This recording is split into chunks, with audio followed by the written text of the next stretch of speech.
إلا رحمة للعالمين.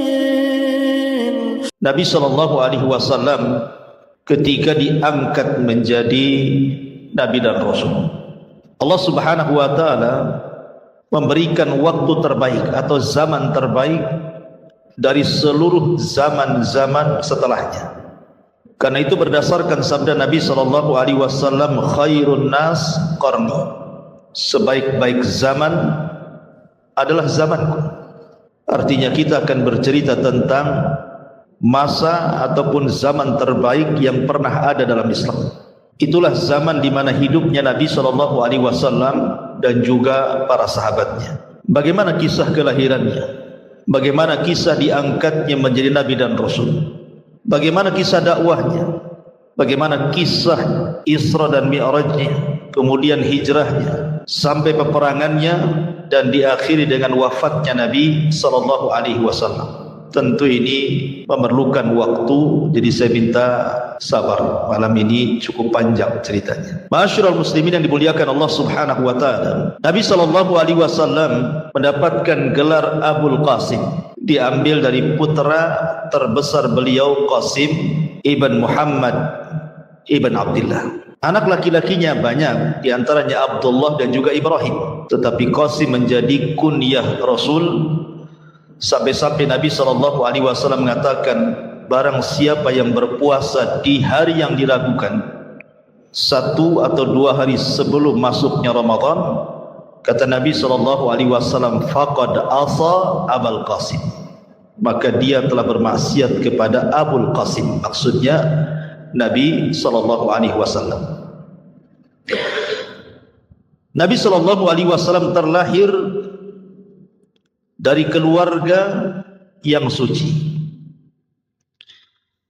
mulai dari ayahandanya, kakeknya, buyutnya sampai kepada Adam.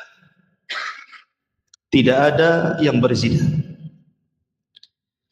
Kata Nabi SAW, kharajtu min nikahin, aku keluar dari keturunan nenek moyang yang semuanya menikah. Walam akhruj min sifahin min waladi Adam ila an waladani abi wa ummi, dan aku tidak pernah keluar dari sperma yang hina sejak zaman Adam sampai ibu bapakku melahirkan aku. Artinya secara nasab Rasul itu terpelihara. Dan kita tahu bahwa Nabi SAW adalah orang terbaik dari kabilahnya. Nabi mengatakan, innallaha astafa kinanatan min waladi Ismail. Sesungguhnya Allah Subhanahu wa Ta'ala telah memilih Kinanah, anak terbaik dari turunan Ismail. Wastafa Quraisyan min Kinanah, dan Quraisy adalah turunan terbaik dari kabilah Kinanah. Wastafa min Quraisyin Bani Hashim, dan Bani Hashim adalah turunan terbaik dari kabilah Quraisy. Wastafani min Bani Hashim, dan saya orang terbaik dari kabilah Bani Hashim. Artinya secara nasab, secara kabilah dan keturunan, Rasul itu bukan orang biasa, tapi orang yang terkenal kemuliaannya dari turun-temurun. Adapun nasab Nabi SAW ma'ruf, orang tuanya namanya Abdullah ibnu Abdul Muttalib, ibundanya namanya Aminah bintu Wahbin. Adapun paman-pamannya di sana ada Abbas, ada Hamzah, ada Zubair, ada Muqawwim, ada Al-Harith, ada Ghaidak, Qutham, Abdul Ka'bah, kemudian Jahal atau disebut dengan Al-Mughirah, termasuk juga Abu Lahab dan Abu Talib. Itu paman-pamannya. Tetapi yang hidup sampai diutusnya Nabi dan Rasul itu cuma 4. Yang 2 beriman dan 2 kafir. Yang beriman Abbas dan Hamzah, yang kafir Abu Lahab dan Abu Talib. Cuman bedanya Abu Lahab memusuhi Rasul, kalau Abu Talib memperjuangkan Rasul. Ini paman dari bapak maksudnya. Adapun paman dari ibu, tidak dikenal Nabi SAW punya paman dari ibu kecuali Abdu Yaghuth ibn Wahab. Dan Nabi SAW pernah berbangga dengan Sa'ad ibn Abi Waqqas dan mengatakan, hadza khali falyurini mru'un khala. Inilah paman dari arah ibuku, maka mana paman kalian, kata Rasul. Membanggakan siapa? Sa'ad ibn Abi Waqqas, satu di antara 10 sahabat yang dijanjikan masuk surga. Masyarul muslimin yang dimuliakan Allah Azza wa Jalla, ketika Abdullah ayahanda Nabi SAW berusia 18 tahun, ada yang mengatakan 15 tahun, maka ayahnya kemudian menikahkan dengan Aminah bintu Wahid.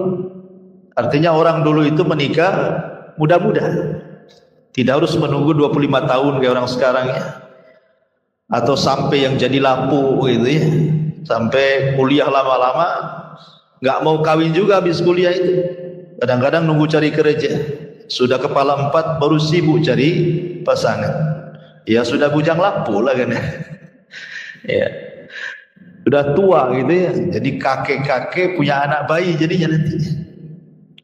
Jadi Abdullah ini menikah dengan Aminah di usia, ada yang mengatakan 18 tahun, ada yang mengatakan 15 tahun. Lah kemudian ketika mengandung Rasul kita Muhammad sallallahu alaihi wasallam, dikatakan kepada Aminah, innaka qad hamalti bi sayyidati hadhil ummah.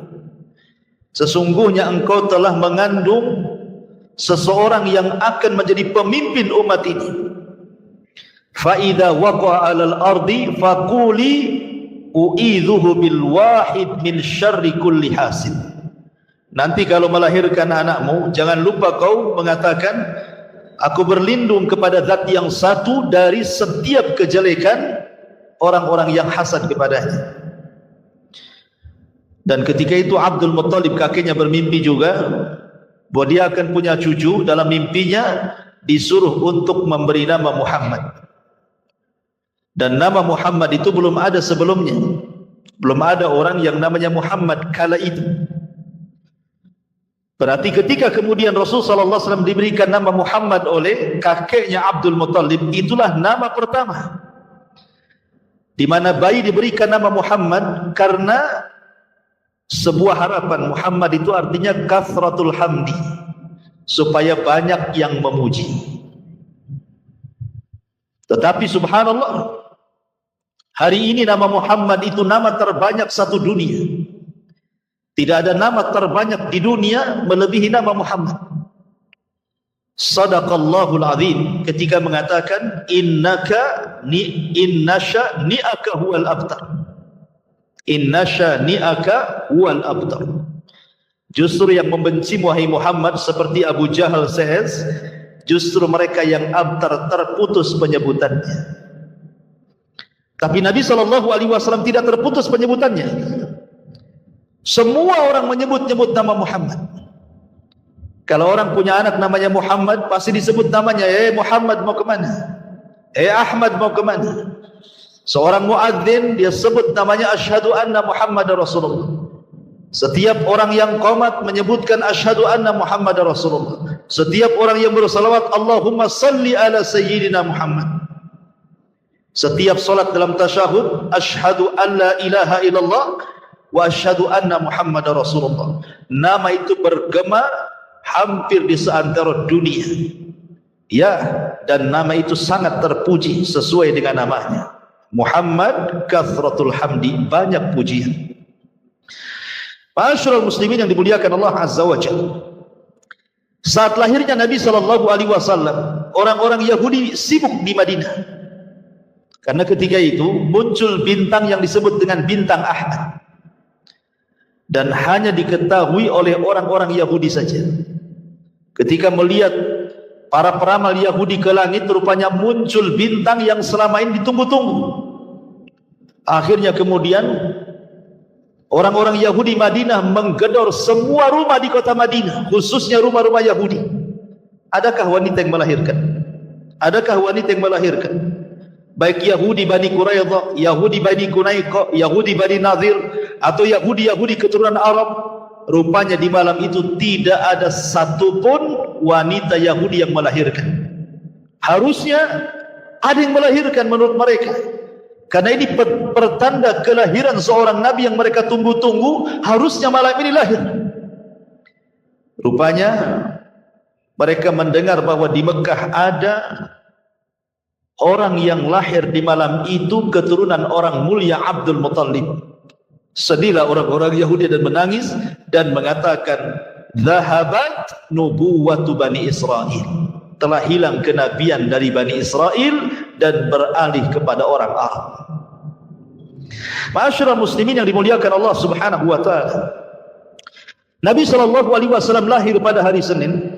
Ada yang mengatakan tanggal 8 Rabiul Awal, ada yang mengatakan tanggal 9 Rabiul Awal, ada yang mengatakan tanggal 12 Rabiul Awal. Dan orang-orang Syiah menganggap Rasul lahir pada tanggal 17 Rabiul Awal. Adapun kemudian tahunnya, karena di zaman itu kan belum ada penanggalan, sehingga belum ada nama tahunnya. Kalau sekarang sudah ada Hijriah.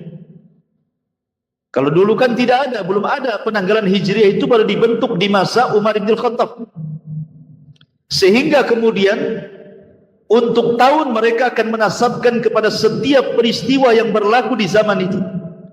Umpamanya hari ini ada gempa, kemudian 5 hari setelahnya lahir anak, berarti anak ini lahir di tahun gempa.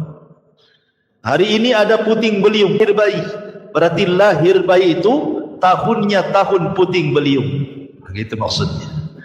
Lah kebetulan kemudian sebelum Nabi SAW lahir terjadi perang. Penyerangan Abrahatul Asram membawa pasukan gajah untuk menghancurkan Ka'bah. Tapi Allah Subhanahu wa taala akhirnya menghancurkan Abrahatul Asram dan mengutus burung ababil dan menghancurkan mereka semua. Kemudian ada yang mengatakan 40 hari, ada yang mengatakan 50 hari setelahnya lahirlah Nabi. Makanya kemudian tahunnya disebut tahun gajah. 8, 9 atau mungkin 12 Rabiul Awal, tahun gajah. Nah, begitu. Ya. Ma'asyiral muslimin yang dimuliakan Allah Subhanahu wa taala. Ketika Rasul sallallahu alaihi wasallam lahir, banyak peristiwa dan kejadian ketika itu. Walaupun sebagian riwayat hampir semuanya lemah, tapi masalahnya dicantumkan di banyak kitab-kitab sejarah. Seperti ketika Nabi SAW lahir, muncul bintang Ahmad yang sudah diketahui orang-orang Yahudi yang sudah saya katakan tadi. Kemudian juga api Majusi yang beratus-ratus tahun mereka menyembahnya tidak pernah padam. Tiba-tiba padam saat kelahiran Rasul. Kemudian 14 tiang istana Persia tiba-tiba roboh karena di saat kelahiran Nabi SAW. Ma'asyiral muslimin, termasuk juga tiba-tiba langit kemudian tidak bisa ditembus oleh syaitan dan jin, dijaga oleh Allah Subhanahu wa taala karena kelahiran Nabi SAW. Dan banyak keanehan, tetapi ada satu keanehan yang disebutkan Nabi SAW sendiri. Dia menceritakan saat dia lahir terpancar cahaya yang terbentang antara barat dan timur. Seolah-olah cahaya itu menandakan bahwa orang ini kelak akan menguasai barat dan timur. Itulah Nabi SAW. Ma'asyiral muslimin yang dimuliakan Allah Subhanahu wa taala, ketika Nabi SAW lahir, yang pertama menyusui adalah tentunya Aminah. Tapi karena air susunya kurang bagus, akhirnya kemudian disusukan oleh salah seorang budaknya Abu Lahab namanya Thuwaibah. Ketika kemudian Thuwaibah menyusukan atau menyusui Nabi SAW menjadi ibu susuannya Nabi, Abu Lahab Thuwaibah. Lihat, pertama kelahiran Rasul, Abu Lahab itu senang.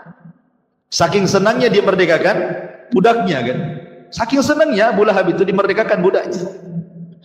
Tapi siapa yang sangka belakangan dia orang yang paling pertama musuhi Nabi SAW juga. Pada saat kelahirannya dia orang yang paling bahagia. Saking bahagianya dimerdekakan Thuwaibah karena mau menyusui Nabi SAW. Bahkan ketika Nabi SAW sudah dewasa sekalipun dan menikah dengan Khadijah, kemudian punya anak wanita Ruqayyah dan Ummu Kulthum, keduanya dinikahkan dengan dua putra Abu Lahab.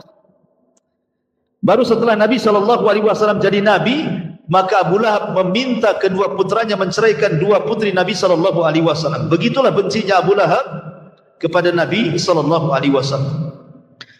Lah kebiasaan bangsa Arab, ikhwan, mereka selalu menitipkan anak-anak mereka di kampung-kampung. Untuk apa? Pertama, menjaga bahasa, karena di kota itu bahasanya sudah aneh-aneh ya. Jadi kepastian bahasa Arabnya kurang kalau di kota.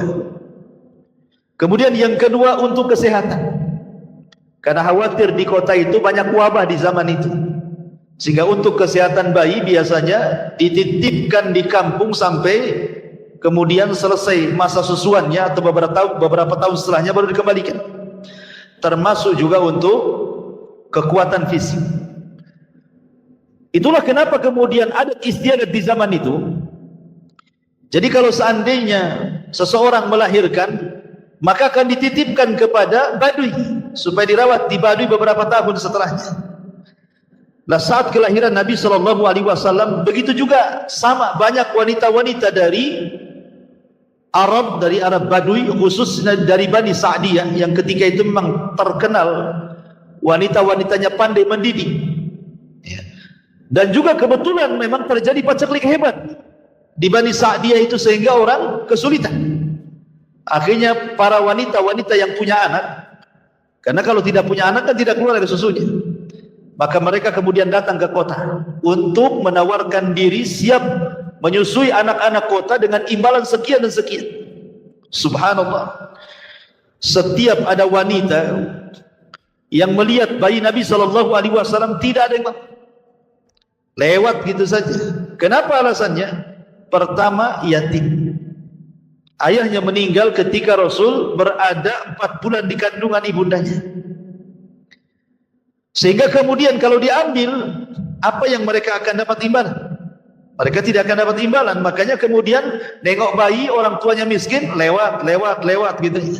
Sampai akhirnya datanglah seorang wanita yang bernama Halimah As-Sa'diyah. Lah Halimah As-Sa'diyah, ikhwatu fiddin, muliakan Allah Subhanahu wa taala, dari Bani Sa'd ini, suaminya namanya Al-Haris ibn Abdul Uzza. Dialah wanita terakhir yang datang.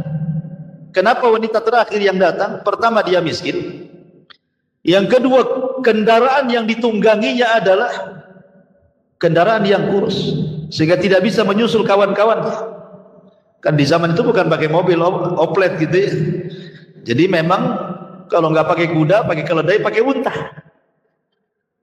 Jadi yang ditungganginya itu unta kurus, sehingga tidak bisa menyusul kawan-kawannya. Ketika sampai di kota Mekah, tidak ada satupun bayi kecuali sudah diambil, kecuali bayi Muhammad SAW.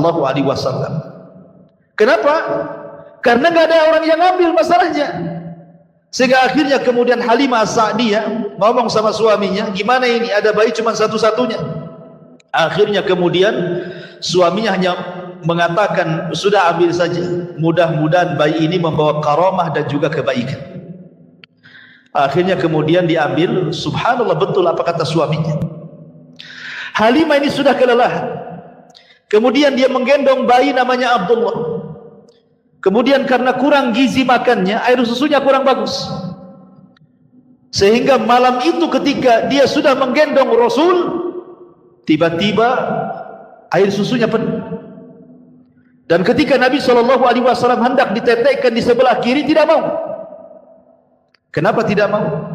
Karena tahu itu bukan hak dia, itu hak saudara sesusunya. Siapa? Abdullah, anak daripada Halimah. Jadi Nabi SAW hanya mau yang sebelah kanan. Subhanallah ya, bayi tahu mana haknya, mana yang tidak haknya. Antum dah bayi lagi, tapi tak paham ini hak antum, ini hak yang lain, itu tak paham itu. Jadi Nabi SAW paham nih, ini bukan hak saya, nggak mau saya netes sebelah sini, saya mau netes sebelah sini saja.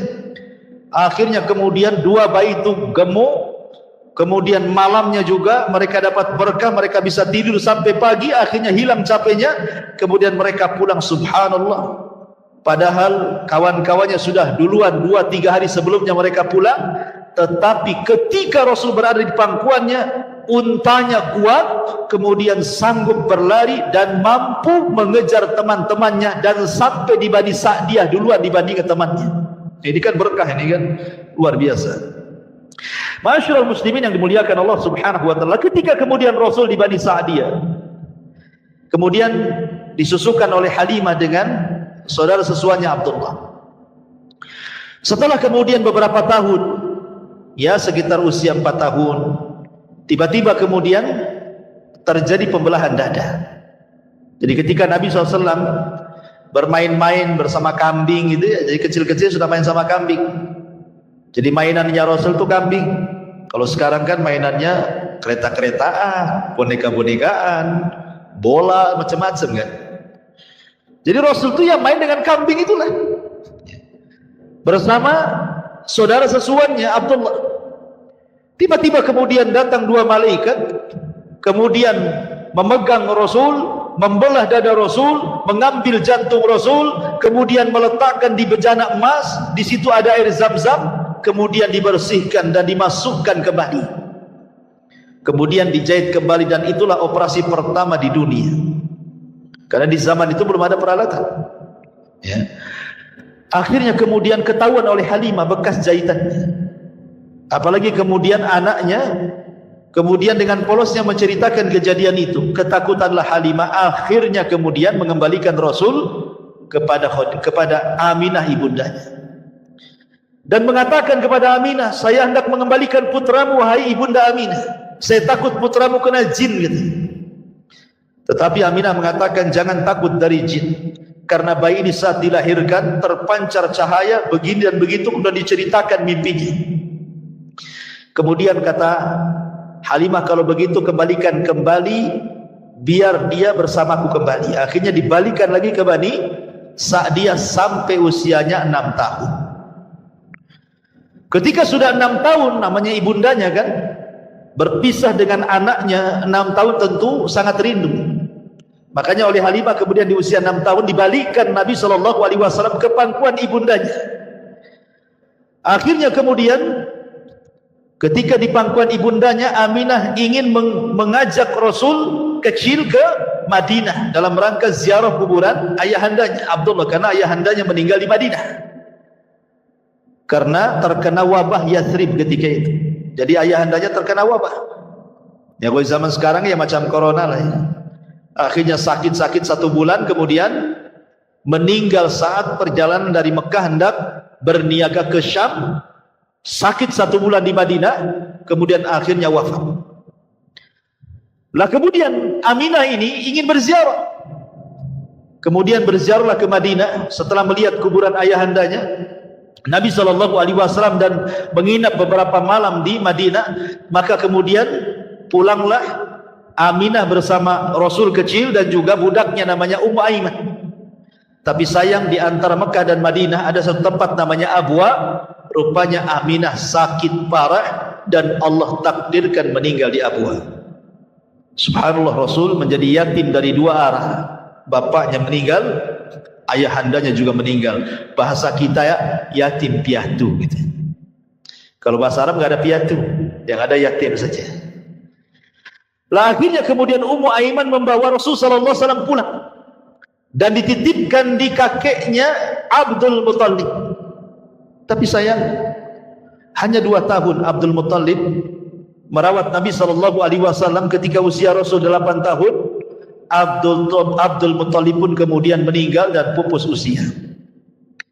Kemudian Abdul Muttalib berwasiat kepada salah satu putranya Abu Talib ini untuk merawat cucunya Rasulullah SAW ini. Kenapa kemudian yang dipilih oleh Abdul Muthalib itu Abu Talib. Bukankah paman Rasul ada yang kaya? Abu Lahab kaya, Hamzah, ya kan? Kenapa mesti Abu Talib?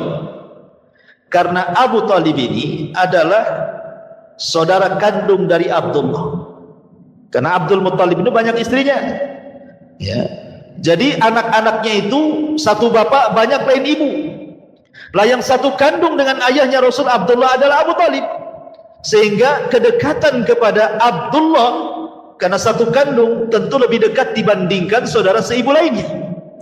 Makanya Abdul Muthalib menitipkan Rasul kepada Abu Talib, berwasiat untuk dirawat. Lah sejak itulah maka Nabi SAW berada di pangkuan Abu Talib sampai menikah, bahkan sampai diangkat menjadi Nabi dan Rasul, bahkan sampai berdakwah, yang kemudian meninggal saat pengepungan orang-orang Quraisy kepada Bani Hashim. Itu pun beberapa tahun sebelum hijrah Nabi SAW. Ma'asyiral muslimin yang dimuliakan Allah Azza wa Jalla. Kemudian ketika Nabi SAW berada di rumah pamannya, karena memang Abu Talib itu paling miskin sendiri, anaknya banyak pula, sudah miskin anaknya banyak. Tetapi Abu Talib sejak kecil Rasul memang lebih sayang kepada Nabi SAW dibandingkan kepada anak-anak yang lainnya. Luar biasa perlakuan Abu Talib itu kepada Rasul SAW. Wajar kalau kemudian Rasul sedih ketika Abu Talib meninggal karena tidak mengucapkan 2 kalimat syahadat, ya. Lah kemudian Nabi SAW ketika usianya 12 tahun, Abu Talib menghendaki untuk mengajarkan bagaimana cara menjadi seorang peniaga. Karena bagaimanapun orang-orang Arab, orang-orang Mekah khususnya di kala itu, mereka para peniaga handal. Jadi masuk ke urat nadi mereka, ke darah-darah mereka itu perdagangan, peniagaan. Ilmu bisnis itu sudah mengakar dan mengurat kepada orang-orang Quraisy itu, sampai Allah Subhanahu wa taala katakan li'ila fi Quraisyin ila fihim rihlatash syita'i was-sayf.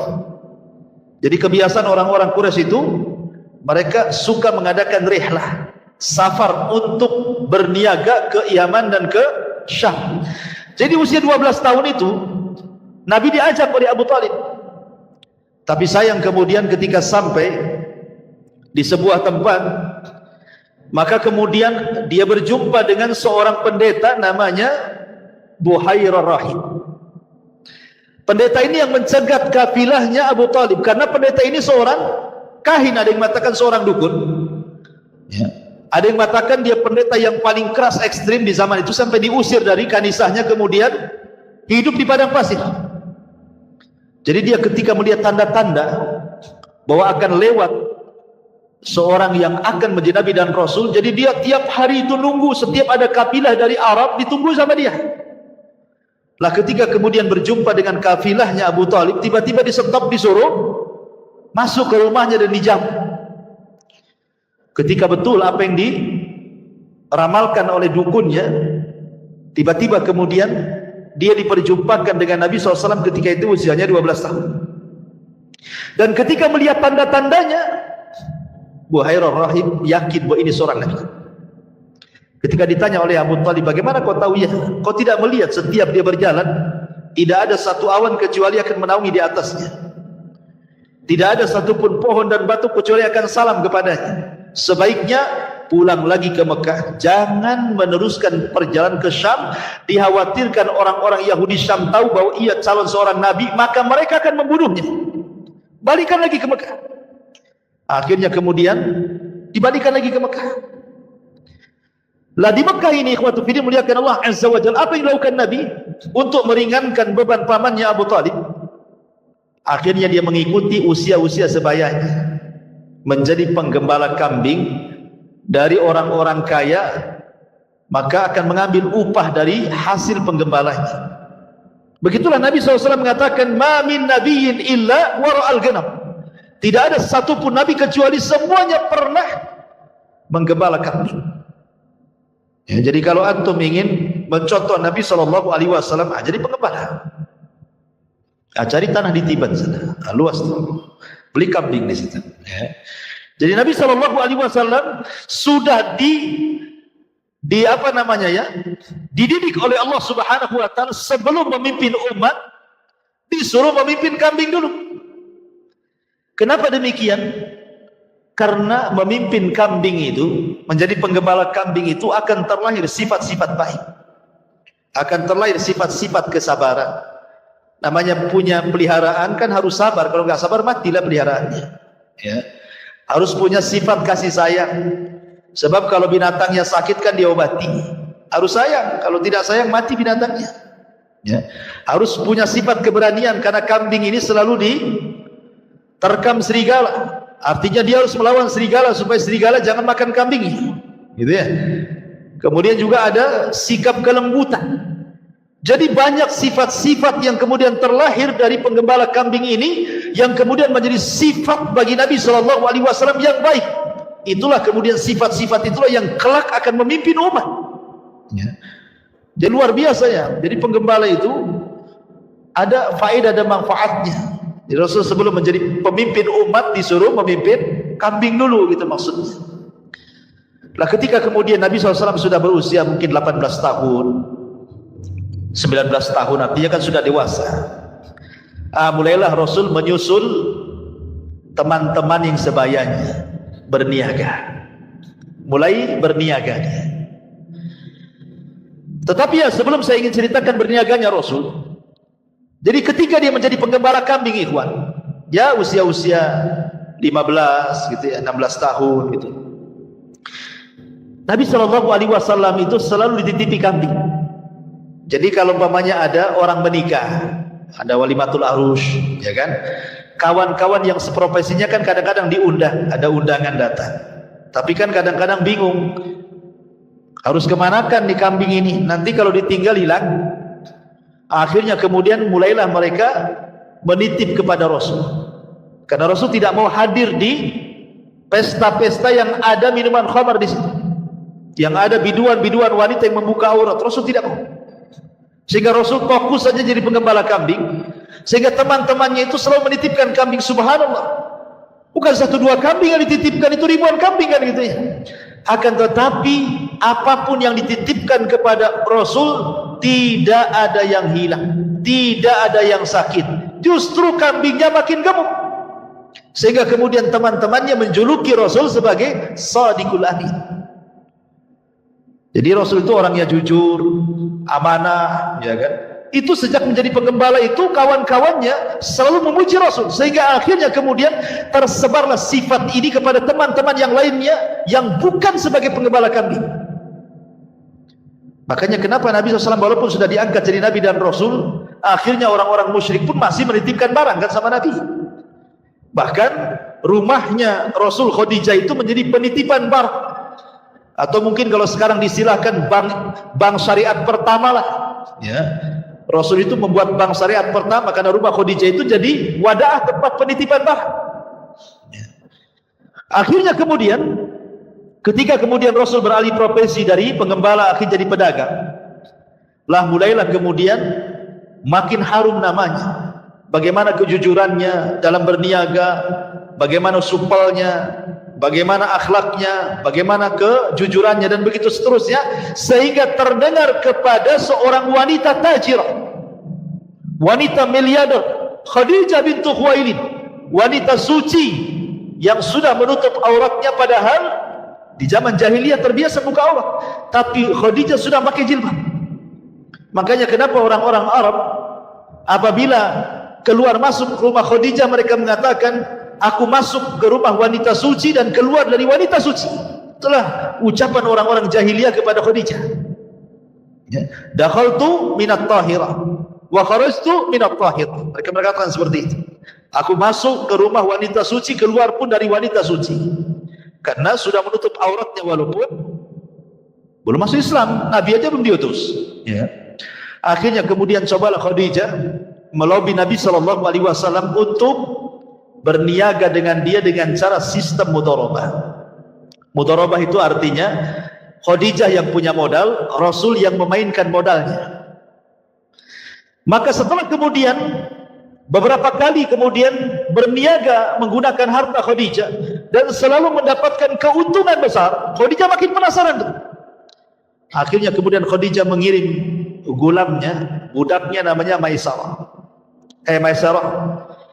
Sekali-kali kau temani Muhammad itu berniaga ke Syam. Catat segala sesuatu peristiwa yang terjadi, baik sebelum berjalan, baik di tengah perjalanan, baik ketika sampai di Syam, baik ketika berniaga, kemudian pulangnya dan sampai lagi ke Mekah. Jangan ada yang terlewatkan catatannya. Akhirnya Maisarah pun mengikuti apa yang disarankan Khadijah. Sepanjang jalan diperhatikan oleh Maisarah itu. Dan luar biasa Maisarah mencatat bagaimana akhlak yang tinggi daripada Rasul SAW dan keajaiban-keajaiban selama perjalanan. Termasuk batu mengucapkan salam, pohon mengucapkan salam, awan kemudian menaungi Rasul. Sampai akhirnya dia berjumpa dengan seorang pendeta, dan pendeta mengatakan bahwa temanmu ini bukan orang biasa. Dia pasti jadi seorang nabi katanya. Makin yakin lagi Maisarah ini. Ketika pulang ke Mekah diceritakan kepada Khadijah. Dari situlah kemudian tertanam benih-benih cinta Khadijah kepada Rasul sallallahu alaihi wasallam dan meminta kepada Nafisah, saudarinya untuk menanyakan kepada Nabi sallallahu alaihi wasallam kesiapan dia mau enggak menikah dengan Khadijah. Tapi Nabi sallallahu alaihi wasallam orang beradab. Dia tidak lantas mau enggak kayak gitu. Itu antum itu kayak gitu. Ya, apalagi perantau, ya kan? Susah di Batam, tahu-tahu ada janda kaya, cantik, rumahnya megah, pengusaha, ngelamar antum pula. Saya yakin antum nggak usah mengganggukan, besoklah kita jadi. Artinya bahwa Nabi SAW itu beradab, tidak langsung mengiyahkan apa yang dikatakan Nafis. Dia mengatakan tunggu dulu, saya punya orang tua, maksudnya Abu Talib, saya akan tanya dulu. Akhirnya kemudian Rasul bertanya kepada Abu Talib, boleh enggak saya menikah dengan Khadijah? Kalau kata Abu Talib jangan, tidak. Kalau kata Abu Talib iya. Itulah seorang baktinya Nabi SAW kepada Abu Talib, karena dia tahu siapa Abu Talib, ayah angkatnya, dan Abu Talib sudah menganggap dia putranya. Sebagaimana ketika sebelumnya juga dia ditawari oleh Khadijah untuk berniaga, dia pun tidak langsung mengiyahkan mau ngambil modalnya Khadijah. Tanya dulu Abu Talib kan itu, boleh enggak saya bekerja sama dengan Khadijah? Kalau boleh main, kalau tidak tak jadi kan itu ya. Jadi tetap Rasul itu birrul walidain dengan pamannya, dengan Abu Talib. Subhanallah, ketika Abu Talib mendengar dia dilamar atau dipinang Khadijah, senang. Kemudian mengatakan, ya Khadijah wanita baik-baik. Kemudian disitulah terjadi pernikahan antara Rasul dan juga Khadijah. Inilah pernikahan pertama di tengah-tengah jahiliyah, di mana ada seorang laki-laki menghormati seorang wanita dengan mahar yang tinggi. Nabi SAW memberikan mahar yang terbaik kepada Khadijah. Tidak seperti antum, ya, paling apa? Seperangkat alat sholat, itu pun sajadahnya saja. Mukenanya tidak sampai, sajadahnya saja. Jadi intinya bahwa Nabi SAW ingin memperlihatkan bagaimana cara memuliakan seorang wanita. Maka menikahlah akhirnya Rasul SAW dengan Khadijah, dan Khadijah kemudian setelah menikah memberikan seluruh kekayaannya kepada Rasulullah. Ini rumah milikmu, ini harta milikmu, ini modal milikmu. Sudah, saya jadi ibu rumah tangga saja. Coba seandainya antum menikah dengan janda kaya, ya, ada nggak seorang janda mengatakan ini mobil untukmu, ini rumah untukmu, kebun untukmu, rekening untukmu? Nggak ada. Yang ada, yuk kita ke notaris yuk, katanya. Ini punya saya, ini punya kamu, kan gitu kan. Tapi Nabi SAW, kenapa kok Khadijah sampai habis-habisan memberikan kekayaan kepada Rasul? Karena tahu siapa Nabi. Walaupun belum tahu dia akan jadi Nabi, tetapi Khadijah tahu akhlaknya kan. Akhirnya kemudian betul-betul Nabi SAW mengelola harta Khadijah sebaik mungkin sehingga bertambah. Disinilah Rasul berjumpa dengan para peniaga besar, berjumpa dengan Abu Bakar peniaga emas, gitu ya, berjumpa dengan Utsman bin Affan, Abdurrahman bin Auf, dan para peniaga Arab. Di sini kenalannya ketika menjadi peniaga besar, tujar akbar itu. Lah dari kemudian pernikahan Rasul dengan Khadijah lahirlah Qasim, tapi sayang masih bayi sudah meninggal. Abdullah juga lahir bayi meninggal juga. Ketika melihat Rasul sedih punya anak, karena di zaman itu anak laki-laki itu anak emas masalahnya. Anak perempuan itu tidak dipandang oleh orang-orang jahiliyah. Bahkan saking jahatnya orang-orang jahiliyah kepada anak perempuan itu dikubur hidup-hidup masalahnya. Dan itu difirmankan dalam Al-Quran, wa idza busyira ahadukum bil untha dhalla wajhuhu muswadda wa huwa kadhib. Apabila dihabar gembirakan kepada mereka akan kelahiran anak perempuan, marah mereka. Ya. Dan mereka akan menyembunyikan anak itu. Sebagian mereka dikuburkan hidup-hidup karena aib bagi mereka. Sehingga anak laki-laki itu berharga. Jadi wajar kemudian Nabi SAW sedih ketika kematian Ibrahim dan juga Qasim dan juga Abdullah. Kalau Qasim lahir sebelum diangkat jadi nabi, kalau Abdullah saat belum diangkat jadi nabi, itu lahirlah Abdullah. Maka dikasih nama Abdullah.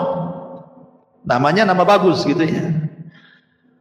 Lah, akhirnya Khadijah melihat kesepian Rasul. Khadijah kebetulan punya budak namanya Zaid. Ya. Maka akhirnya kemudian Zaid inilah dihadiahkan kepada Rasul sebagai anak angkatnya untuk melipur lara gitu ya. Ya kan kadang kalau kita punya anak angkat dari bayi kan sudah terasa anak sendiri gitu kan.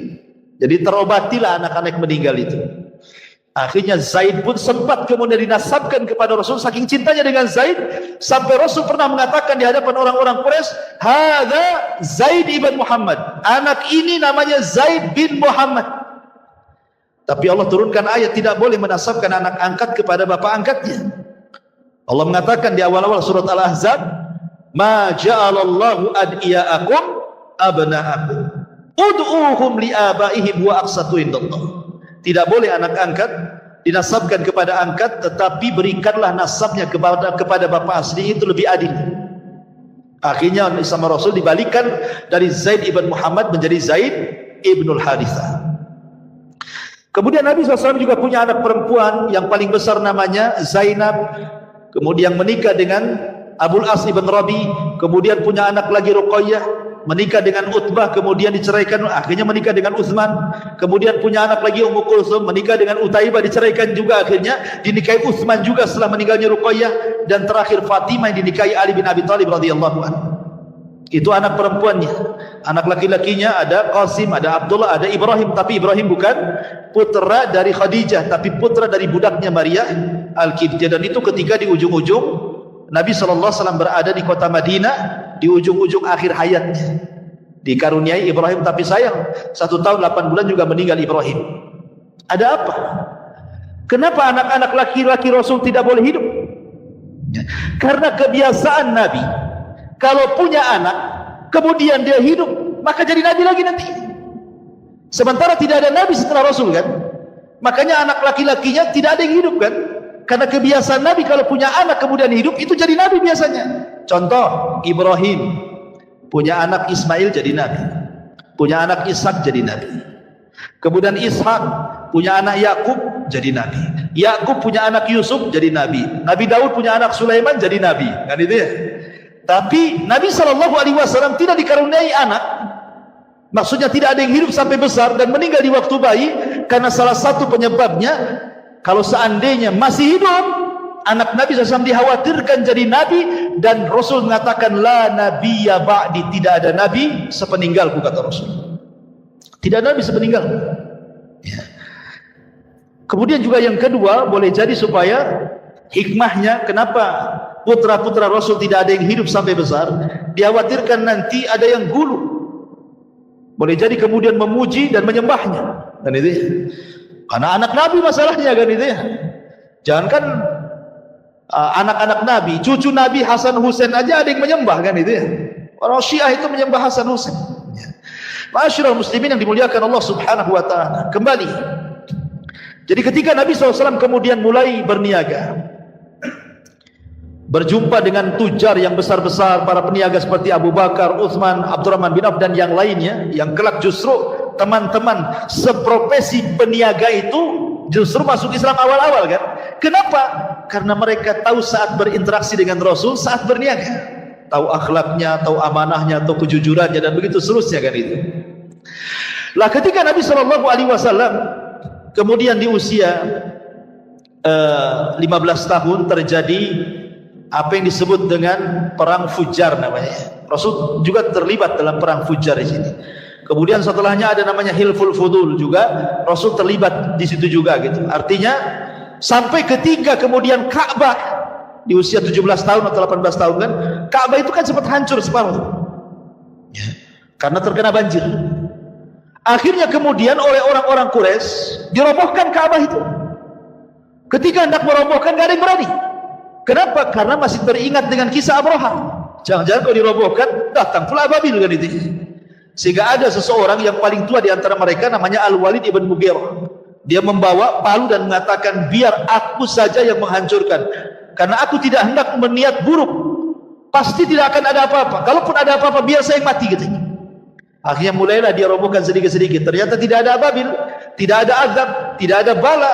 Maka rame-ramelah orang Quraisy merobohkan Ka'bah, kemudian membangun kembali. Masalahnya, sejahat-jahatnya orang-orang kafir Quraisy, ketika membangun Ka'bah tidak mau mereka menggunakan dana haram. Tak mau hasil togel, tak mau. Hasil judi, tak mau. Ya, pokoknya hasil-hasil yang haram, korupsi itu tak mau. Betul-betul harta halal gitu ya. Karena hartanya harta halal sehingga tidak banyak. Karena tidak banyak itulah akhirnya bangunan Ka'bah tidak sempurna.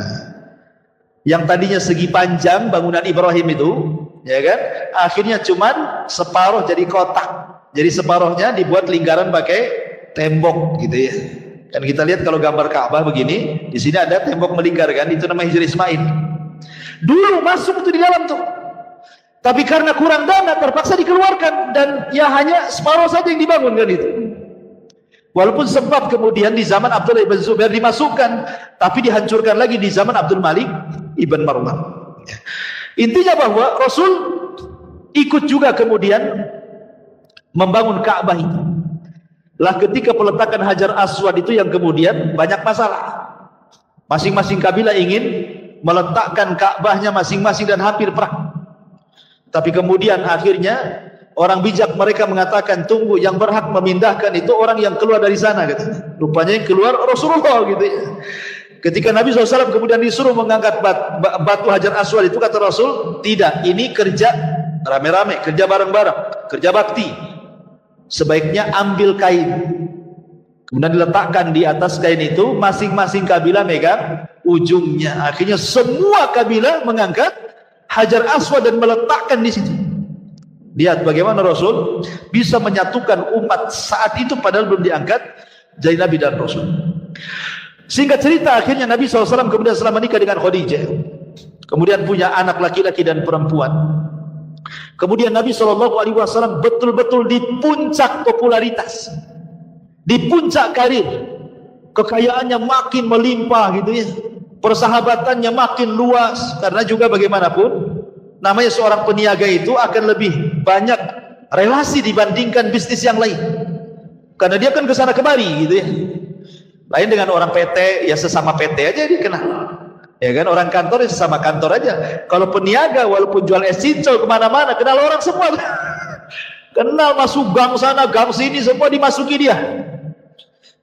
Jadi pedagang itu lebih luas ya jangkauannya gitu ya.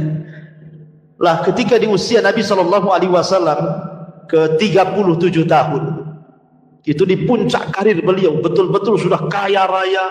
Apalah yang dikehendaki Nabi coba? Istri cantik, soleha, kaya, taat, anak banyak, kekayaan melimpah, orang-orang memuji dia Shadiqul Amin. Apa yang dicari manusia? Ini yang dicari kita ya. Kalau antum jadi orang kaya, semua orang muji antum ya. Antum punya istri cantik, anak-anak banyak, bisnis lancar, apalagi yang antum cari? Paling antum cari kawin lagi. Kalau laki-laki kan itu ya. Apalagi antum cari kalau nggak kawin lagi. Akhirnya kemudian Nabi SAW sudah mulai bosan dia melihat kondisi orang-orang Quraisy ini kok makin rusak, setiap hari makin rusak. Minum khamr di mana-mana, main perempuan di mana-mana, akidahnya penyembah berhala begitu seterusnya, pokoknya rusak serusak-rusaknya. Jadi Nabi SAW mulai berpikir, mulailah dia tahannut, mulailah dia menyendiri, menyingkir dari manusia. Kadang-kadang ke Muzdalifah, kadang-kadang ke Mina, ya, kadang-kadang ke tempat-tempat, pokoknya jauh dari manusia, ingin tafakur. Sampai pada waktunya 6 bulan sebelum diangkat jadi Nabi dan Rasul, tiba-tiba Rasul selalu bermimpi. Mimpinya itu aneh, karena malamnya mimpi, nanti beberapa hari jadi kenyataan. Nanti mimpi lagi beberapa hari jadi kenyataan. Jadi tidaklah Rasul mimpi kecuali jadi kenyataan mimpinya. Akhirnya kemudian ketika tepat di usianya 40 tahun, Nabi SAW kemudian naik ke atas ketinggian, di mana Mekah itu di bawahnya. Disitulah ada gua yang disebut dengan Gua Hira. Dari gua itu Rasul melihat Mekah itu di bawahnya. Seolah-olah gua itu memiliki makna hissi dan juga makna maknawi. Makna hissi artinya Nabi SAW secara fisik naik ke atas dan dia akan dilebihkan dari semua manusia yang ada di bawahnya. Dan makna maknawi artinya dakwah dia akan meliputi semua yang ada di bawahnya. Ya. Maka Nabi SAW mulailah kemudian masuk ke dalam gua itu tepat di bulan Ramadan, membawa bekal selama 1 bulan, tidak pernah keluar dari gua itu, tafakur saja. Ya, tafakur. Rupanya tepat di tanggal, atau ada yang mengatakan di tanggal 17 Ramadan, ya. Tetapi yang betul adalah di tanggal-tanggal ganjil di akhir-akhir Ramadan, entah 21, entah 23, entah 25, entah 27, entah 29, pokoknya di tanggal-tanggal ganjil di bulan Ramadan. Tepat di waktu subuh datang Jibril. Dan sebenarnya kedatangan Jibril sudah dimimpikan Nabi, makanya Nabi tidak kaget gitu ya. Datang Jibril dalam bentuk manusia yang ganteng, yang rapi, yang bersih, yang harum. Tiba-tiba datang, kemudian salaman, kemudian memeluk Nabi. Kemudian kata Jibril, "Iqra ya Muhammad." Baca wahai Muhammad. Nabi SAW memahami iqra itu artinya membaca tulisan. Sementara Rasul tidak bisa menulis, tidak bisa membaca. Makanya Rasul dengan tegas, "Ma'ana biqari," aku tidak bisa baca. Kata Jibril, "Iqra," baca. Kata Rasul, "Ma'ana biqari," aku enggak bisa baca. Sampai 3 kali. Akhirnya Jibril mengatakan, "Iqra bismi rabbikal ladzi khalaq, khalaqal insana min 'alaq, iqra wa rabbukal akram, alladzi 'allama bil qalam, 'allamal insana ma lam ya'lam." 5 ayat suratul 'alaq turun sebagai pengesahan SK didaulatlah Rasul menjadi nabi. Dengan turun 5 ayat surah Al-Alaq berarti resmi dia jadi nabi. Kemudian Nabi SAW setelah itu, setelah peristiwa itu, tidak pernah berjumpa dengan Jibril lagi. Tidak pernah berjumpa. Dia bolak-balik ke gua, nggak ketemu lagi. Dia bolak-balik ke gua selama 6 bulan, terus setiap bulan dia balik lagi, nggak ketemu lagi dengan orang itu. Sehingga Nabi SAW menyangka bahwa itu adalah jin, setan atau apa gitu kan, karena cuma sekali saja. Akhirnya kemudian setelah 6 bulan lewat, Rasul sudah sesak, itu siapa yang menjumpai saya sebenarnya. Setelah 6 bulan lewat, tiba-tiba kemudian Rasul ketika berjalan ke Gua Hira mendengar ada suara di atas memanggil-manggil, "Ya Muhammad," gitu. "Ya Muhammad," gitu. Rupanya dia tengok-tengok tak ada apa-apa. Rupanya ketika melihat ke atas ada Jibril di atas dalam bentuk aslinya. Kalau tadi ke gua kan dalam bentuk manusia, di langit dalam bentuk asli. Memiliki 600 sayap. Satu sayap terbentang saddal ufuk, dari mulai terbit matahari sampai terbenamnya itu. Satu sayap saja itu. Sehingga seolah-olah kalau kita melihat ke depan sayap Jibril, ke belakang sayap Jibril, samping kiri kanan sayap Jibril, itu baru satu sayap tuh. Demikian besarnya sayap Jibril. Bagaimana Jibrilnya? Itu baru sayapnya tuh. Akhirnya kemudian Rasul pun ketakutan, menggigil dia. Gimana enggak menggigil? Kita saja ketemu ular piton aja menggigil. Ya. Umpamanya antum lagi main-main di got gitu ya, ini di parit-parit sini. Itu ada ular piton besar gitu ya, 10 meter gitu. Menggigil antum. Ya. Itu baru tengok ular tuh. Gimana lebih daripada ular kan itu. Jadi wajar Rasulullah SAW manusiawi, menggigil dia melihat Jibril dalam bentuk asli itu. Akhirnya dia lari ke rumahnya Khadijah. Sampai di rumah Khadijah dia mengatakan, "Dathiruni, dathiruni ya Khadijah, selimuti aku, selimuti aku." Dia menggigil demam tuh. Kenapa Rasul minta diselimuti? Karena selimut itu biasanya mengurangi rasa takut. Ya kan? Antum kalau ketakutan pasti ambil selimut. Gitu ya. Kurangilah kan, kurangi takut diselimuti itu. apalagi ada istri dalamnya, makin hilang takut. Jadi Khadijah itu ingin supaya mengurangi rasa takut Nabi. Diambil selimutnya, dia pun masuk ke dalam. Kemudian dirayu Nabi SAW, diingatkan kebaikannya. Kata Khadijah, orang sepertimu wahai suamiku, la yukhzikallahu abada, demi Allah tidak ada yang menghinakan kamu. Apa yang kau lihat peristiwa itu bukan pertanda kau akan dihinakan, tidak. Kau ini orang baik, kau ini kalau ngomong jujur, kau suka menghormati tamu, kau suka nolong orang, nggak akan terjadi apa-apa, kata Khadijah. Kan enak kalau punya istri kayak gitu. Antum sudah kerja, sudah bangkrut, pulang kehujanan demam, ya. Sampai rumah istri pula, mana bang jatahnya bang? Gitu. Ya, bukan ditanya, ya kan? Ada uang atau tidak gitu. Intinya bahwa Khadijah ini berusaha melembutkan hati Rasul sampai Rasul zahabar raw dalam riwayat, sampai betul-betul hilang takutnya. Betul-betul takut. Sampai di sini perjuangan Khadijah memberikan keterangan kepada Rasul, tidak. Khadijah bawa Rasul keesokannya kepada siapa? Kepada saudaranya Waraqah ibn Naufal. Kemudian kata Khadijah, wahai Waraqah, suamiku ini mengalami begini-begini dari peristiwa. Apa pertanda ini? Maka Nabi SAW kemudian menceritakan kisah mulai dari Gua Hira, kemudian Jibril memeluk dia, kemudian turun surah Al-Alaq sampai ketemu dengan Jibril dalam bentuk asli gitu ya. Kemudian Waraqah ketika itu kaget dan mengatakan, betul kau berjumpa dengan namus? Namus itu artinya makhluk yang bersayap. Iya, kata Rasulullah. Wallahi demi Allah, kata Waraqah, namus itu pernah turun kepada Musa dan kepada Isa, sekarang kepadamu, engkau akan jadi nabi gitu. Demi Allah, kalau aku masih muda, kata Waraqah, ketika kau mengusirmu, aku yang akan membelamu. Rasul kaget. Hei Waraqah, orang sebaik aku akan diusir? Enggak ada orang yang mencela aku, semua orang mengatakan sadiqul amin, aku akan diusir katanya. Kata Waraqah, ya, tidaklah orang yang membawa seperti yang kau bawa kecuali illa udhi, pasti disakiti, pasti akan diuji. Tapi sayang 6 bulan setelahnya Waraqah meninggal dunia. Dari sini terjadi khilaf pendapat, apakah Waraqah ini orang yang pertama masuk Islam dari kalangan orang dewasa ataukah Abu Bakar? Ada yang mengatakan Waraqah, ada yang mengatakan Abu Bakar. Ada yang memerinci, Waraqah itu dia beriman saat Nabi jadi Nabi, belum dia akan jadi Rasul. Tapi Abu Bakar adalah masuk ke dalam agama Rasul saat dia sudah jadi Nabi dan jadi Rasul. Ada yang kemudian berusaha menjamak seperti itu ya.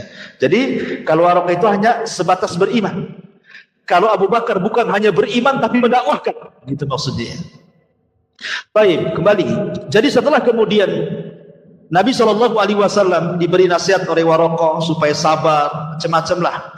Apa yang kau hadapi ini luar biasa. Nanti akan diingatkan lagi pesannya Waraqah ini saat kematian Khadijah masalahnya. Oleh Khadijah itu akan diingatkan lagi. Lah akhirnya kemudian setelah Nabi SAW kemudian agak tenang, tidurlah di malam hari. Ketika dia sedang tidur, Jibril datang memanggil-manggil dari langit, ya ayyuhal muddathir qum fa'anzir wa rabbaka fakabbir wa thiyabaka fatahhir wa rujza fahjur wa la tamnun tastakthir wa li rabbika fasbir. Turun surah Mudaththir. Terkejut Nabi ya, karena Jibril mengatakan, membawakan firman Allah, ya ayyuhal muddathir, hai orang yang berselimut, qum, berdiri, fa'anzir, kau sudah boleh memberikan peringatan kepada manusia. Jadi kalau apa bedanya nubuah dengan kerasulan itu? Kan nubbi'a bil alaq wa ursila bil mudaththir, diangkat jadi nabi dengan turunnya 5 ayat surah Al-Alaq, dan diangkat menjadi rasul dengan turunnya 5 ayat surah Al-Mudaththir. Kalau nubuah itu belum ada perintah untuk tabligh, belum ada perintah untuk menyampaikan risalah, hanya disuruh beriman, ya kan? Tetapi kalau sudah rasul, ini bukan hanya beriman tetapi sampaikan kepada manusia. Akhirnya mulailah Nabi SAW ketika turun ayat ini, dia panggil Khadijah, ya Khadijah, sesungguhnya saya Rasulullah. Kul, katakan, asyhadu an la ilaha illallah wa anni Rasulullah. Maka Khadijah langsung mengatakan asyhadu an la ilaha illallah wa annaka rasulullah. Maka dialah orang yang pertama kali beriman sebelum ada orang yang beriman. Belum ada orang laki-laki beriman, belum ada anak-anak beriman. Khadijah yang pertama kali mengucapkan asyhadu an la ilaha illallah wa annaka rasulullah. Makanya ketika Aisyah radhiyallahu anha menikah dengan Rasul kemudian cemburu, karena Rasul sallallahu alaihi wasallam selalu menyebut-nyebutkan kebaikan Khadijah padahal sudah meninggal orangnya. Kata Aisyah, Rasul, kenapa lah kau ini menyebut-nyebut nenek-nenek, maksudnya yang sudah tua. Khadijah sudah tua, sudah meninggal pun di hadapanmu ada gadis cantik, katanya. Cemburu Khadijah. Ya. Kata Nabi sallallahu alaihi wasallam, ya Aisyah, jangan kau bandingkan kau dengan Khadijah. Khadijah orang yang pertama beriman saat manusia kufur. Khadijah yang pertama kali membenarkan saat manusia mendustakan. Khadijah yang pertama kali menginfakkan seluruh hartanya di saat manusia bakhil. Dari perut Khadijah semua lahir keturunanku. Apa kau bisa berbanding dengan Khadijah? Ya, nggak bisa. Nggak bisa dibandingkan, kata Nabi SAW dengan Khadijah itu. Masyarul muslimin yang dimuliakan Allah Subhanahu wa taala. Akhirnya Khadijah pertama yang beriman, diajaknya anak-anaknya.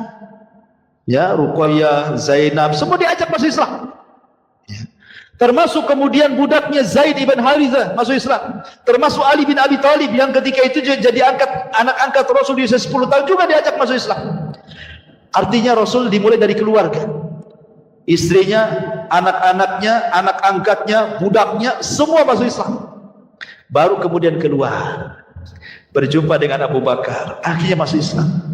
Abu Bakar kemudian ngajak Utsman masuk Islam, ngajak Tolha masuk Islam, Abdurrahman bin Auf masuk Islam, Abu Ubaidah bin Jarrah masuk Islam. Akhirnya 10 sahabat yang dijadikan masuk surga rata-rata Islam di tangan Abu Bakar. Dan itu berlangsung selama 3 tahun, yang disebut dengan dakwah sirriyah, namanya dakwah door to door, sembunyi-sembunyi. Setelah kemudian 3 tahun lewat, maka Nabi SAW diperintah untuk menjaharkan dakwah. Turun ayat, wa anzir ashiratakal aqrabin. Hai Muhammad, peringatkan orang-orang luar dari kerabat. Maka Nabi SAW kemudian keesokan harinya bangkit di Bukit Safa. Dia panggil-panggil kerabatnya, hei Bani Hashim, kemari. Semua dipanggil. Kemudian Nabi SAW mengajak mereka ke dalam tauhid. Awalnya Rasul tidak langsung menyampaikan tauhid, tetapi Rasul ingin meyakinkan bahwa dia masih didengar. Kata Nabi SAW, bagaimana pendapat kalian kalau ada tentara di belakang Bukit Abi Qubais ini, yang sekarang jadi istana raja itu, Bukit Abi Qubais, ada tentara yang akan menyerang kalian.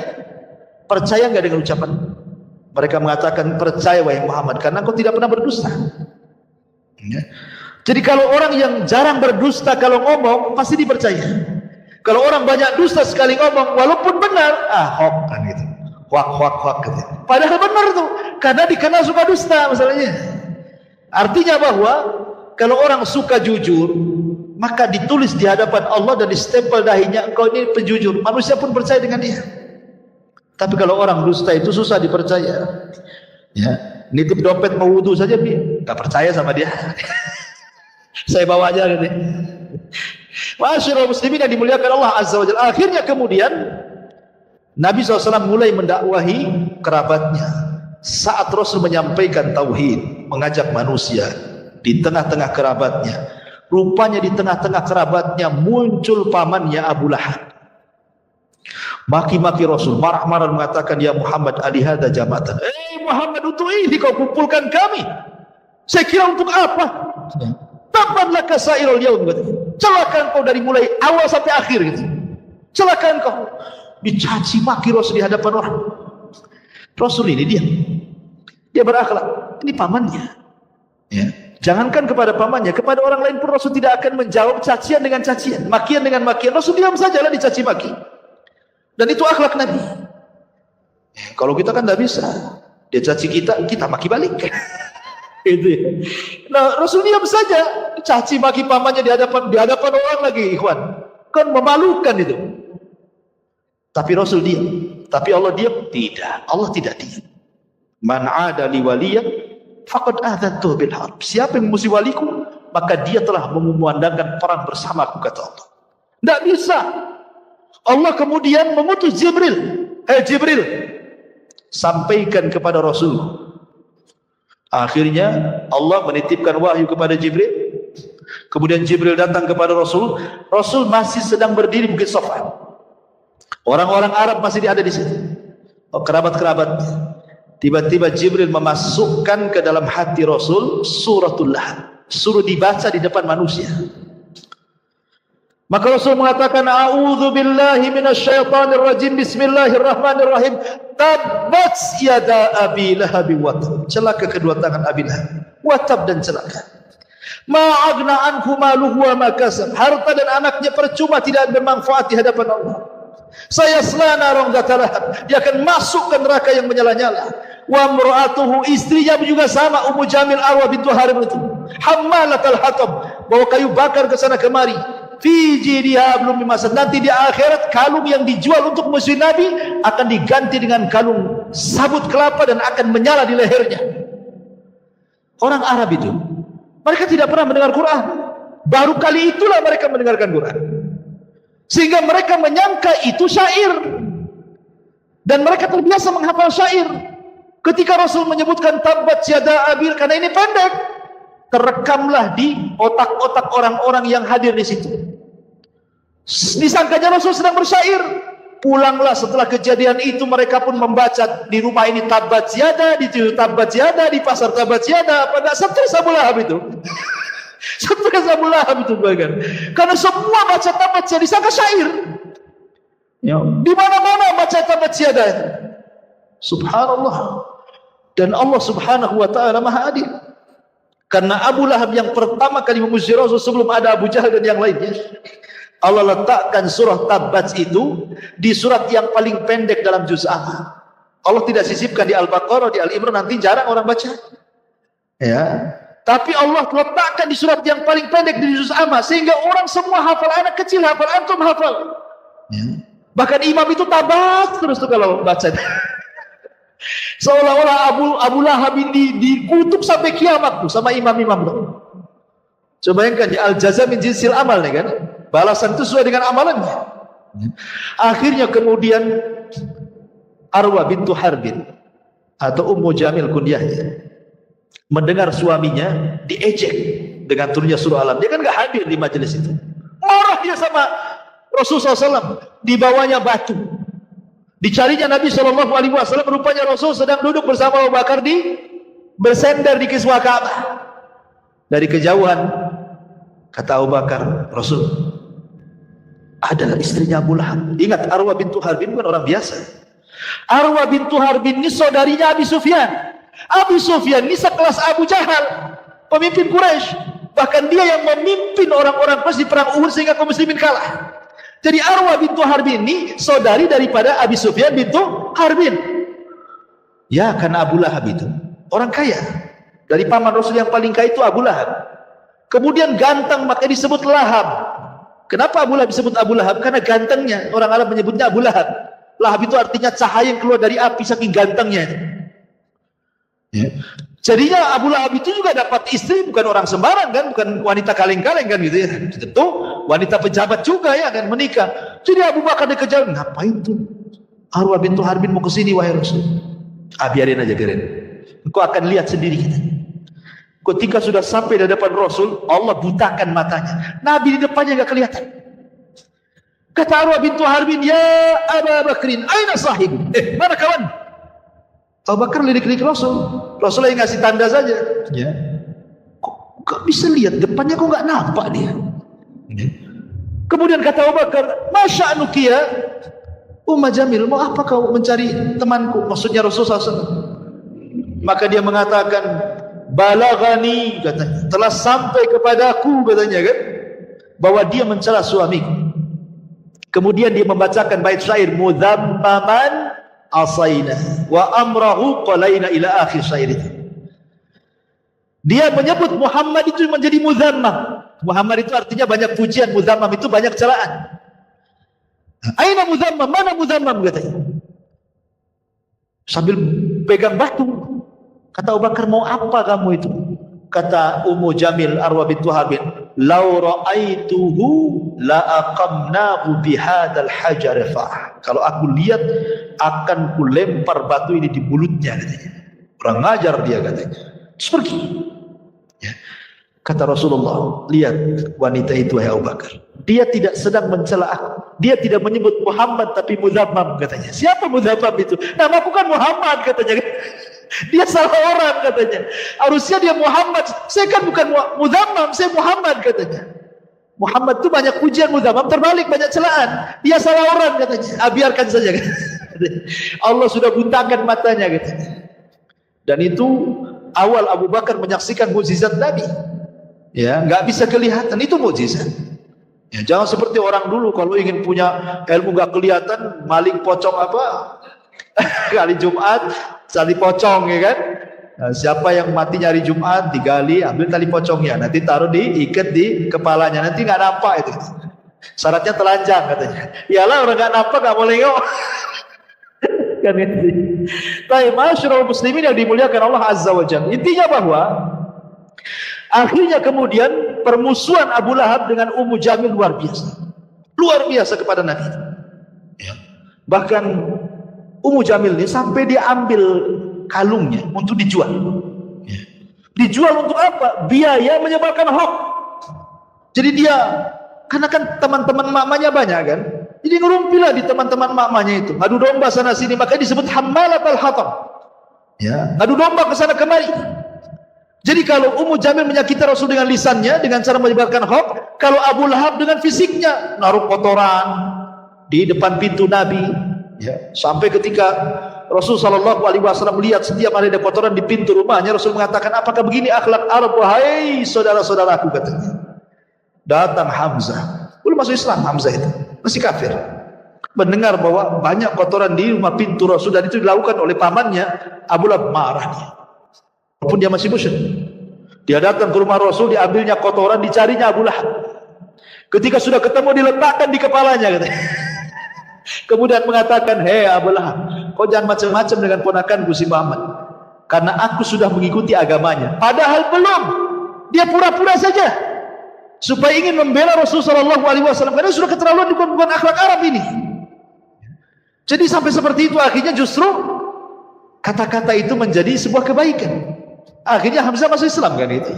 Makanya kalau kita mengatakan sesuatu terkadang jadi doa. Nah, katakan yang bagus-bagus, jadi doa. Seperti memangnya contohnya ibunya saya Sudes gitu ya. Pernah saya ceritakan, saya Sudes itu kan kecil-kecil nakal dia. Ya namanya anak-anak remaja kan nakal biasa. Nah, jadi kalau sudah nakal itu ibunya sudah pening kepala, apa katanya? Hei saya Sudes, daripada kau nakal ke Masjidil Haram sana, mudah-mudahan jadi imam kau di sana. Itu aja yang diucapkan. Kalau nakal lagi ibunya ngomong gitu lagi. Kalau nakal itu lagi diucapkan. Jadi tidak pernah mengucapkan kalimat ini kecuali izhab ilal haram. Kau pergi ke haram, mudah-mudahan jadi imam di situ. Akhirnya ucapan seorang ibu yang soleh. Jadi kenyataan siapa yang tidak kenal Imam Sudes? Ya, jadi Imam Masjidil Haram tuh sampai sekarang siapa yang tidak kenal, satu dunia kenal Imam Sudes. Jadi kita pun sama, kalau punya anak nakal itu sana ke Al-Fajri itu, gantikan Pak Imam tuh. Nanti kegantikan betul. Artinya kan mudah-mudahan jadi gini, ini enggak mati aja kalau kata, atau ketabrak mati betul. Ya. Jadi jangan sampai kemudian seseorang itu mengucapkan kalimat buruk apalagi ke anak gitu. Nanti jadi kenyataan. Taib kembali. Akhirnya kemudian permusuhan terus sampai pada waktunya akhirnya kemudian Nabi SAW betul-betul diperangi oleh orang-orang kafir Quraisy. Tampillah Abu Jahal, tampillah Umayyah, tampillah kemudian Al-Walid, macam-macam musuh-musuh Nabi SAW akhirnya mulai menyakiti Rasul. Ya, terlalu panjang kalau saya ceritakan. Intinya bahwa mereka melakukan permusuhan kepada Nabi SAW sampai akhirnya mereka dengan cara lembut tidak bisa, dengan cara kasar tidak bisa, balik lagi ke lembut tidak bisa. Akhirnya mereka memutuskan untuk membunuh Nabi. Mereka ngomong kepada Bani Hashim, serahkan Muhammad kepada kami biar kami bunuh. Kata Bani Hashim, tidak, kami tidak akan menyerahkan orang kami. Kalau begitu kalian akan kami keluarkan dari Quraisy, dari Mekah. Dan kami akan boikot semua makanan, tidak ada yang sampai kepada kalian. Kalian tidak boleh bicara dengan kami, kami tidak akan bicara dengan kalian. Wanita kalian tidak boleh menikah dengan laki-laki kami ataupun sebaliknya. Begitu semuanya diketatkan sehingga terjadi kemudian hisar, boikot selama 3 tahun. Sampai orang-orang Bani Hashim ini saking kelaparannya makan daun karena tidak ada makanan masuk. Dari situlah kemudian harta Khadijah habis, harta Nabi habis, karena untuk memberi makan Bani Hashim yang ketika terjadi pemboikotan 3 tahun lamanya. Sampai akhirnya kemudian setelah berakhir pemboikotan itu, setelah itulah kemudian terjadi apa yang disebut dengan Amul Hazni, tahun kesedihan. Kenapa? Karena beberapa bulan setelah pemboikotan ini Abu Thalib meninggal. Subhanallah, setelah beberapa bulan setelah meninggalnya Abu Thalib, meninggal pula Khadijah, istri Nabi SAW. Maka semakin sempitlah dakwah Rasul karena orang-orang itu semakin berani. 18 kabilah mengancam Rasul, jangan berdakwah. Kau sudah tidak ada siapa-siapa lagi yang melindungi kamu. Kalau tidak kami bunuh. Akhirnya Rasul sudah tidak bisa berdakwah terang-terangan, kembali ke dakwah sirriyah, dakwah ketidak terang-terangan. Dia hanya bisa ngajak ya sebisanya diajak, karena sudah nggak bisa terang-terangan lagi, karena diancam dibunuh.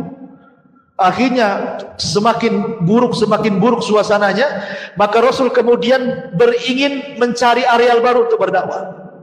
Terpikir hendak ke Taif. Kemudian sampai di Taif sama juga rupanya. Orang Taif ini nggak menerima dakwah Rasul, baru beberapa hari saja sudah diusir. Lebih ganas lagi, dilempari sama batu, perempuan yang mencaci maki, anak-anaknya naruh duri di jalan, macam-macam, sampai akhirnya Rasul kemudian harus tinggal di kebun kurma milik Utbah dan Syaibah. Disitulah kemudian ketika Rasul salat fajar, datang pula 7 jin dari Yaman masuk Islam. Ketika orang-orang Taif tidak masuk Islam, jin pula yang masuk Islam. Ya, Allah kasih. Ya, ketika alam nyata tidak masuk Islam, alam gaib masuk Islam. Ya, jin-jin masuk Islam. Turunlah surah Jin, kul uhiya ilayya annahu istama'a nafarun minal jinni faqalu inna sami'na qur'anan ajaba. Baik, intinya kemudian Rasul bisa berhasil masuk ke Mekah. Lah ketika berhasil lagi masuk ke Mekah karena ada perlindungan dari Adi bin Mut'im, akhirnya kemudian Nabi SAW sudah tidak bisa sama sekali berdakwah, sesak dada Nabi. Dari situlah kemudian Rasul ingin menghibur Rasul. Terjadilah peristiwa yang disebut dengan Isra dan Mi'raj. Ingin dihibur. Namun sebelum terjadi Isra Mi'raj, ketika Rasul berada di Hatim, di rumah Ummu Aiman, Jibril datang. Kemudian membelah dada Nabi kedua kalinya, membersihkan kembali hatinya supaya makin lebar lagi. Alam nashrah laka sadrak, ya, supaya dada Nabi lebih menerima lagi kondisi. Dibersihkan dadanya dari sifat hasad, dengki, dendam, marah, semua dibersihkan, tidak ada lagi. Setelah itu kemudian diperjalankan dari Masjidil Haram ke Masjidil Aqsa yang disebut dengan Isra. Kemudian diperjalankan dari Masjidil Aqsa ke Sidratil Muntaha yang disebut dengan Mi'raj. Disitulah Rasul dapat pelajaran besar untuk menghadapi dakwah ke depan. Di langit pertama dia berjumpa dengan Nabi Adam. Adam itu hijrah dari sorga ke bumi, maka dia akan hijrah dari Mekah ke Madinah. Berjumpa dengan di langit kedua dengan Yahya ibn Zakaria dan Isa ibn Maryam. Seolah-olah nanti setelah hijrah engkau Muhammad, engkau akan disakiti seperti dua nabi disakiti. Dari mana? Dari orang-orang Yahudi. Yahya dipenggal lehernya, jadikan mahar wanita pelacur. Nabi Isa diburu untuk dibunuh, kemudian diangkat ke langit. Maka engkau pun sama akan mengalami hal yang sama. Orang-orang Yahudi akan berusaha menyakitimu, bahkan sampai membunuhmu. Dan betul, upaya pembunuhan sudah ada. Ya, seperti perang Bani Nadir. Kenapa Rasul memerangi Bani Nadir? Karena Rasul mau ditimpakan batu dari atas rumah. Kemudian Zainab bintu Haris, seorang wanita, setelah perang Khaybar diracun, meracun Nabi. Dan upaya pembunuhan banyak. Ya. Jadi Rasul sudah ada gambaran kenapa diperjumpakan dengan Yahya dan Isa. Bahwa musuhnya akan lebih berat lagi, bukan hanya orang kafir Quraisy saja, nanti ada lagi orang Yahudi katanya. Kemudian naik ke langit ketiga berjumpa dengan Nabi Yusuf. Langit ketiga berjumpa dengan Nabi Yusuf, seolah-olah mengatakan bahwa sebagaimana Yusuf juga dia disakiti oleh saudara-saudaranya, dicemplungkan ke sumur, kan itu ya, dihasadi, engkau pun sama, keluargamu wajar. Abu Lahab menyakiti kamu, keluargamu akan musuhi kamu, itu wajar, karena Nabi juga seperti itu sebelumnya. Kemudian naik ke langit keempat berjumpa dengan Idris, di mana Allah katakan wa rafa'nahu makanan 'aliyya. Idris diangkat ke tempat tinggi, maka engkau pun akan diangkat jauh lebih tinggi dibandingkan Idris. Bukan hanya sampai ke langit keempat, ke Sidratul Muntaha, secara hissi dan maknawi engkau akan menjadi orang mulia di tengah-tengah manusia, diangkat derajat. Wa rafa'na laka dzikra, kami angkat penyebutanmu, kata Allah. Naik lagi ke langit keberapa? Kelima, berjumpa dengan Nabi Harun. Harun lembut, disukai Bani Israel, maka Rasul pun harus melembutkan kembali dakwahnya seperti lembutnya Harun kepada Bani Israel. Wa in kunta faddan ghalidhal qalbi lan faddu min hauli, kalau engkau keras wahai Muhammad, lari semua orang, gak akan menerima dakwah. Dapat pelajaran dakwah lagi. Naik lagi ke langit ke-6 berjumpa dengan Nabi Musa. Nabi Musa itu orang yang paling sabar dengan Bani Israel, maka Rasul pun harus sabar menghadapi umatnya, ya, dapat lagi kesabaran. Naik lagi ke Ibrahim alaihi salatu wassalam, ke langit ke-7. Kata Rasul, tidak ada nabi yang mirip wajahku kecuali Ibrahim. Sebagaimana Ibrahim membangun Ka'bah di bumi, maka dia bersandar di Ka'bah malaikat Baitul Ma'mur sambil dikelilingi anak-anak kecil. Al-jaza min jinsil amal. Dan Nabi SAW pun akan meneruskan perjuangan Ibrahim dengan memakmurkan Ka'bah dan membebaskan kota Mekah. Jadi Isra Mi'raj ini pelajaran besar. Yang tadinya Rasul sesak dadanya gitu ya, turun daripada Isra Mi'raj semangat lagi dia. Enggak ada, nengok para nabi aja lebih daripada saya. Makanya Allah mengatakan fasbir kama sabar ulul azmi minar rusul. Sabar Bapak Muhammad sebagaimana sabarnya ulul azmi dari kalangan Rasul sebelum. Jadi dapat vitamin baru nih Isra Mi'raj ini, makin semangat Rasul. Lah kebetulan 1 tahun sebelum hijrah, atau mungkin 2 tahun sebelum hijrah, datanglah orang-orang Madinah dari kabilah Khazraj yang haji ke Mekah. Ketika Rasul sudah tidak bisa mendakwai penduduk Mekah, rupanya berjumpa dengan orang-orang Ansar, 12 orang dari kalangan orang-orang Khazraj, semua masuk Islam. Kemudian mereka berjanji akan datang tahun depan. Maka terjadilah pembaiatan yang kedua yang disebut Bai'ah Aqabah yang pertama, yang hanya 12 orang. Kemudian terjadi pembaiatan yang kedua, orang-orang Madinah datang ke Mekah yang berjumlah 73 orang. Dan ketika itu Rasul mengutus Mus'ab bin Umair, utus kau ke Madinah berdakwah di sana. Akhirnya Mus'ab berhasil mengislamkan para pembesar di Madinah, tersebarlah Islam di mana-mana. Lah ketika sahabat mereka hijrah ke Habasyah 2 kali, ya kan?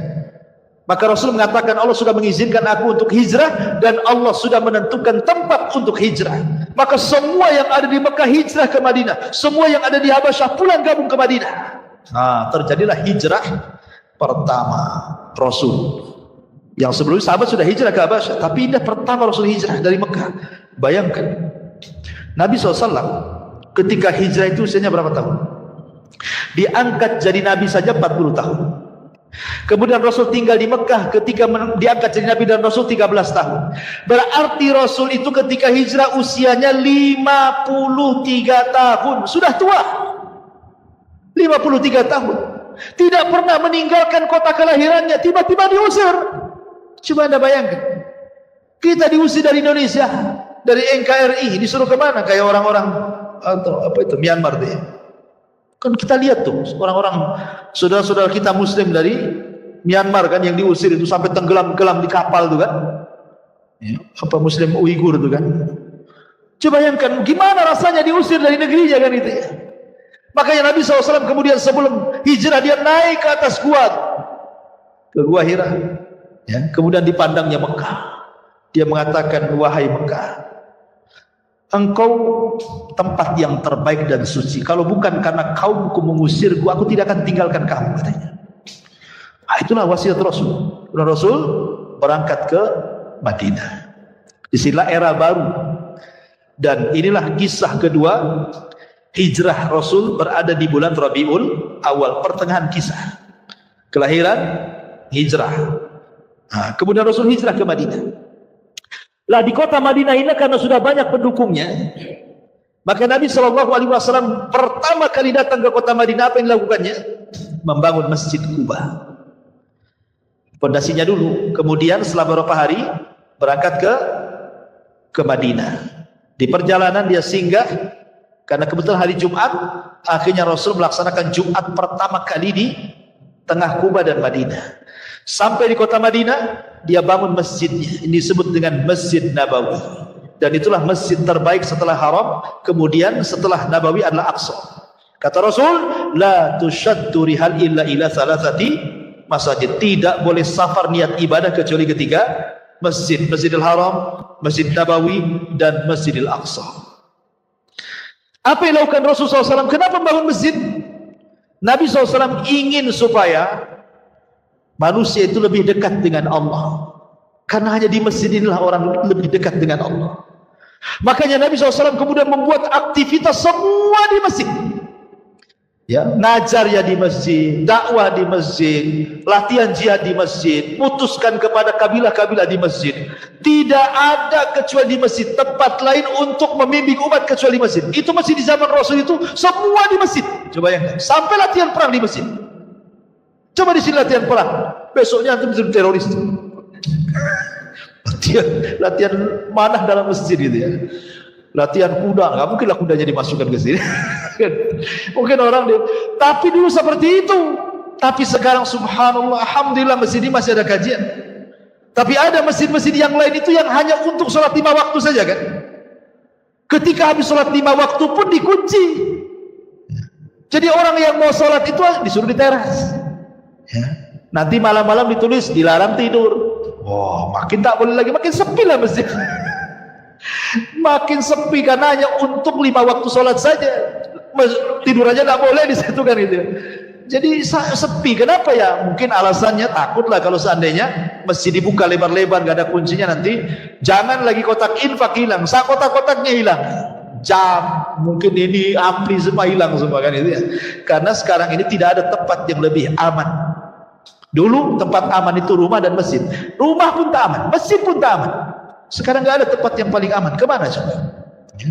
Baik, masyarakat muslimin yang dimuliakan Allah Azza wa Jalla. Maka Rasul mulai mempersatukan hati-hati orang Ansar dan Muhajirin. Karena namanya beda daerah. Ansar ini keturunan Yaman.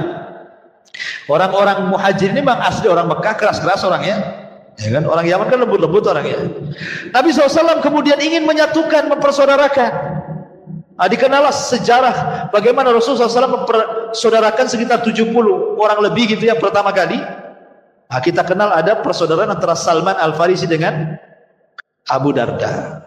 Salman Al-Farisi dengan Abu Darda dipersaudarakan sama Nabi. Ingat, persaudaraan itu saling mewarisi. Jadi kalau meninggal salah satunya hartanya diwariskan. Tapi setelah perang Badar turun ayat bahwa harta waris itu hanya untuk yang ada hubungan rahim saja, ahli waris saja. Maka kemudian dimansuh, tidak ada lagi saling mewarisi kecuali memang keluarga. Yang ada saling menolong, saling membantu dan begitu seterusnya. Ya. Jadi suatu ketika Salman Al-Farisi ini melihat istrinya Abu Darda nggak pernah dandan. Karena waktu itu belum ada ayat hijab, jadi rambut masih nampak gitu kan. Kucel, nggak pernah mandi, pakaiannya biasa. Pokoknya nggak ada dandan, jelek lah. Ya. Jadi Salman Al-Farisi mengatakan, ya Umma Darda, dandanlah sedikit. Ya, masa kayak gini kau punya suami gitu. Kata Ummu Darda, ya Salman, anna Abu Darda laisa lihaja. Hei Salman, Abu Darda itu tidak ada hajat lagi sama saya. Kalau siang puasa, malam sholat malam, tidak ada waktu untuk saya. Jadi biarlah saya seperti ini. Saya ini seolah-olah tidak punya suami aja. Ya. Jadi orang dulu suami tidak perhatikan istri itu karena rajin ibadah. Kalau sekarang lain. Karena ada orang ketiga, keempat, kelima, keenam dan begitu seterusnya kan itu ya. Jadi akhirnya kemudian Salman mengatakan kepada Ummu Darda, udah gini aja, bilang saudaranya besok datang. Akhirnya kemudian Abu Darda mendengar saudaranya akan datang ke rumah. Wah, disediakan kamar yang bagus, makanan yang lezat. Ya, karena menyambut saudaranya, datanglah Salman malam-malam. Ketika itu Salman sudah disediakan kamar, nggak mau tidur dia, nggak mau tidur. Abu Darda sholat. Ya. Kata Abu Darda, kenapa kau tak tidur wahai Salman saudaraku? Kata Salman, enggak. Saya akan tidur kalau kau tidur di sampingku, katanya. Akhirnya Abu Darda terpaksa tidur, tidak sholat malam dia. Setelah sepertiga malam baru bangun. Ayo kita sholat, katanya. Besoknya dihidangkan makanan. Abu Darda pergi, Salman suruh makan. Abu Darda datang, kok nggak habis makanannya, nggak dimakan? Tidak. Saya ingin makan berdua. Batalkan puasaku, katanya. Akhirnya dibatalkan. Ya. Selama 3 hari begitu. Jadi Abu Darda sudah tidak sholat malam lagi kecuali sepertiga malam dan tidak puasa sunnah lagi. Sebelum pulang Salman menasihati Abu Darda, ingat ya, aku pernah mendengar Rasul bersabda, engkau ini hidup kasih 3 hak. 1 hak untuk keluargamu, 1 hak untuk dirimu, 1 hak untuk Rabbmu. Jangan kau habiskan untuk Rabbmu saja. Kau ada keluarga, jiwamu pun punya hak, harus istirahat, nanti sakit, katanya kan. Akhirnya sampailah kabar ini kepada Rasul. Apa kata Rasul? Sadaqah Salman, benar kata Salman itu. Begitulah ukhuwah mereka. Sampai kepada Abdurrahman bin Auf dengan Sa'd bin Rabi. Kata Sa'd bin Rabi, Abdurrahman bin Auf, aku punya 2 rumah. Kau tengok rumah itu, mana yang kau cocok, ambil salah satunya. Sa'd Ibn Rabi tidak mengatakan, ini rumah yang saya tempati, saya punya rumah kos-kosan sana, aku ambil yang kos-kosan itu. Nggak gitu bahasanya. Ini 2 rumah, kau tengok mana yang cocok, ambil. Itu lain bahasanya kan? Aku punya 2 kebun, dua-duanya sudah mau buah kurmanya. Kau datanglah ke kebun dua-duanya, tengok mana yang kau cocok, ambil tuh 2 kebun tuh. Bukan bahasanya, ini kebun mau berbuah, ini nanti saya panen, kau yang itu dulu aja, kau tanam dulu aja. Enggak gitu. Aku punya 3 istri ini. Aku tengoklah 3-tiganya. Kan belum ada hijab waktu itu. Kalau kau cocok ke yang istri pertama atau istri kedua atau istri yang paling muda, istri ketiga, aku tinggal tunjuk saja Abdurrahman, nanti besok ku ceraikan dia. Tunggu sampai masa iddahnya, ku danai kau nikah dengan dia. Ada orang kayak gitu, mengasihkan istrinya. Ya, 1 aja pengen 2, yang 2 pengen 3, mau dibalikan ke orang. Nggak bisa carok istilah untuk diambil orang. Artinya bahwa sampai seperti itulah persaudaraan Muhajirin dan Ansor gitu loh, luar biasa itu. Siapa yang mendidik mereka? Nabi SAW. Sampai akhirnya kemudian setelah Rasul agak lama di kota Madinah, barulah terjadi syariat jihad. Terjadi peperangan banyak yang sudah saya ceritakan. Terjadi perang Badar, perang Uhud, perang Hunain, Fathu Makkah, Sulh Hudaybiyah, perang Tabuk, perang Mu'tah, macam-macam perang kan. Sampai akhirnya kemudian Nabi SAW berakhir di perang mana? Terakhir kita bahas perang Tabuk. Itulah perang yang terakhir Rasul, karena yang dilawan bukan musyrik Arab, yang dilawan bukan orang-orang Yahudi Madinah. Kenapa? Karena orang musyrik semua sudah masuk Islam. Ya kan? Orang-orang Yahudi semua sudah terusir. Mekah Madinah sudah dikuasai. Perang Tabuk ini perang melawan Nasrani Romawi, dan Allah menangkan. Ya. Ma'asyiral muslimin yang dimuliakan Allah Azza wa Jalla. Lah setelah itulah kemudian detik-detik wafatnya, dan ini pembahasan terakhir, bahwa kelahiran di bulan Rabiul Awal, hijrah di bulan Rabiul Awal, dan wafat pun di bulan Rabiul Awal. Bagaimana kisah kematiannya? Ma'asyiral muslimin yang dimuliakan Allah Subhanahu wa taala. Ketika Nabi SAW pulang dari Fathu Makkah, kemudian Nabi SAW turun ayat surah Al-Maidah ayat 3. Al-yawma akmaltu lakum dinakum wa atmamtu alaikum ni'mati wa raditu lakumul Islam dinan. Aku sempurnakan kepada kalian agama kalian. Aku sempurnakan nikmatku untuk kalian dan Islam sebagai agama kalian. Maknanya dengan turun Al-Maidah ayat 3, selesai tugas Nabi.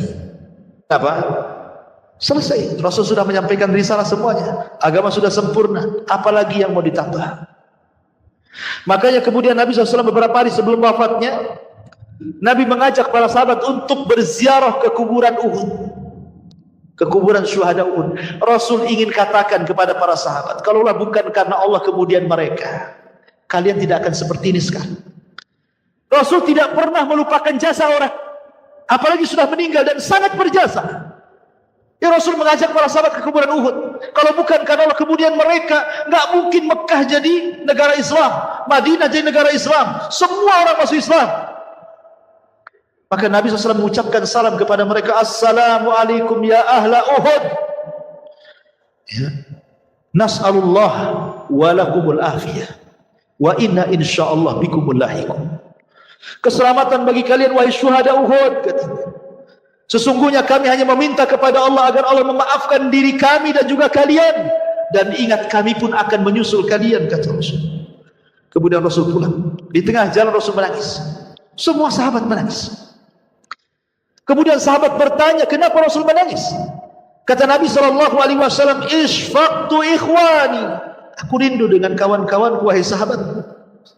Sahabat mengatakan, ya Rasul, awalasna ikhwanuka. Rasul, bukankah kami teman-teman? Lalu kami ini siapa? Kata Nabi SAW, antum lastum ikhwani. Kalian bukan saudara, bukan teman-temanku. Antum ashabi, engkau sahabatku. Lalu siapa teman-teman wahai Rasul? Maka Rasul mengatakan, ikhwani alladzina ja'u min ba'di wa lam yarawni wa yu'minu bi. Sebuah kaum datang sepeninggalku, mereka tidak pernah melihatku tapi beriman denganku. Aku rindu berjumpa dengan mereka.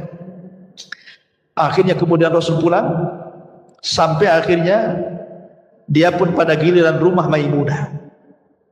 Disitulah mungkin semakin parah sakit Nabi SAW akibat racun yang pernah dimakannya.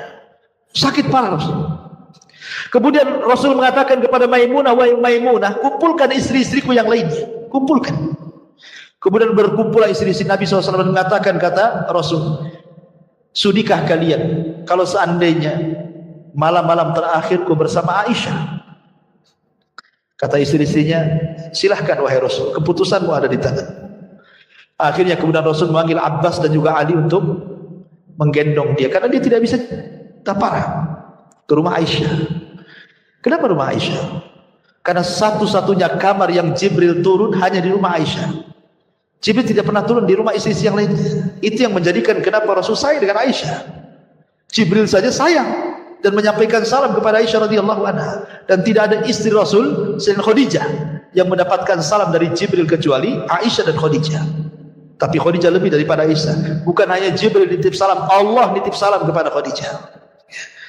Akhirnya Rasul dipapah. Lah ketika dari kamar Maimunah ke rumah Aisyah itu, kan sahabat nampak Rasul lagi dipapah kan itu. Tersebarlah kepada sahabat seantero kota Madinah. Rasul sakit parah, Rasul sakit parah.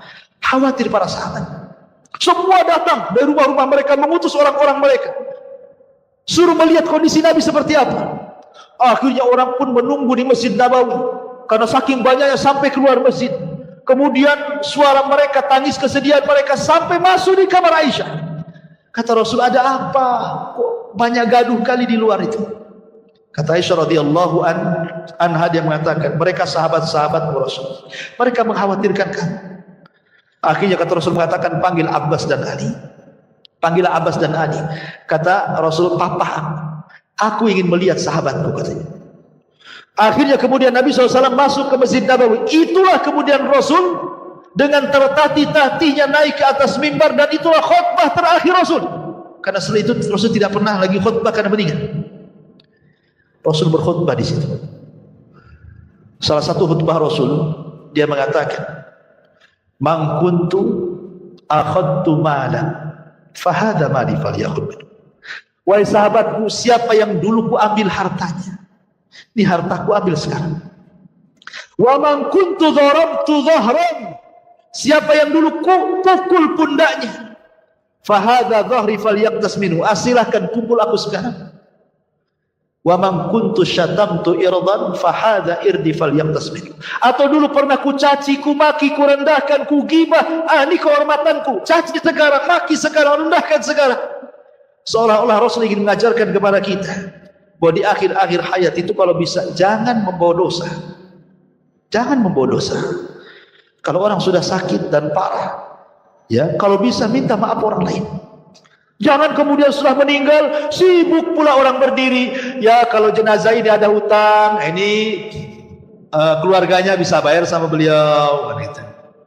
Kalau dulu punya salah tolong maafkan, nggak ada gunanya ikhwan. Justru saat-saat sakit itulah ingat kok dulu kalau punya salah, punya utang cepat bayar sama si anu. Saya pernah gibah dia, tolong minta maaf sama dia. Kan begitu. Itu yang diajarkan Rasul kepada kita. Akhirnya kemudian Nabi SAW berkhutbah banyak sampai terakhir Rasul SAW kemudian mendoakan para sahabat dan mengatakan awakumullah, hafidhakumullah, nasarakumullah, dan begitu seterusnya. Semoga Allah menjaga kalian, menolong kalian, melindungi kalian, dan begitu seterusnya. Kemudian Rasul mengatakan, titipkan salamku kepada siapapun dari umatku. Rasul menitipkan salam kepada kita. Kemudian Rasul naik turun dari mimbar, masuk ke rumah Aisyah. Detik-detik wafatnya Nabi SAW pingsan berkali-kali, sampai akhirnya suatu ketika seluruh keluarganya kumpul, tiba-tiba Rasul mengatakan, bisa nggak kalian semua keluar? Bisa nggak kalian semua keluar? Kecuali Aisyah, karena Rasul berada di pangkuan Aisyah.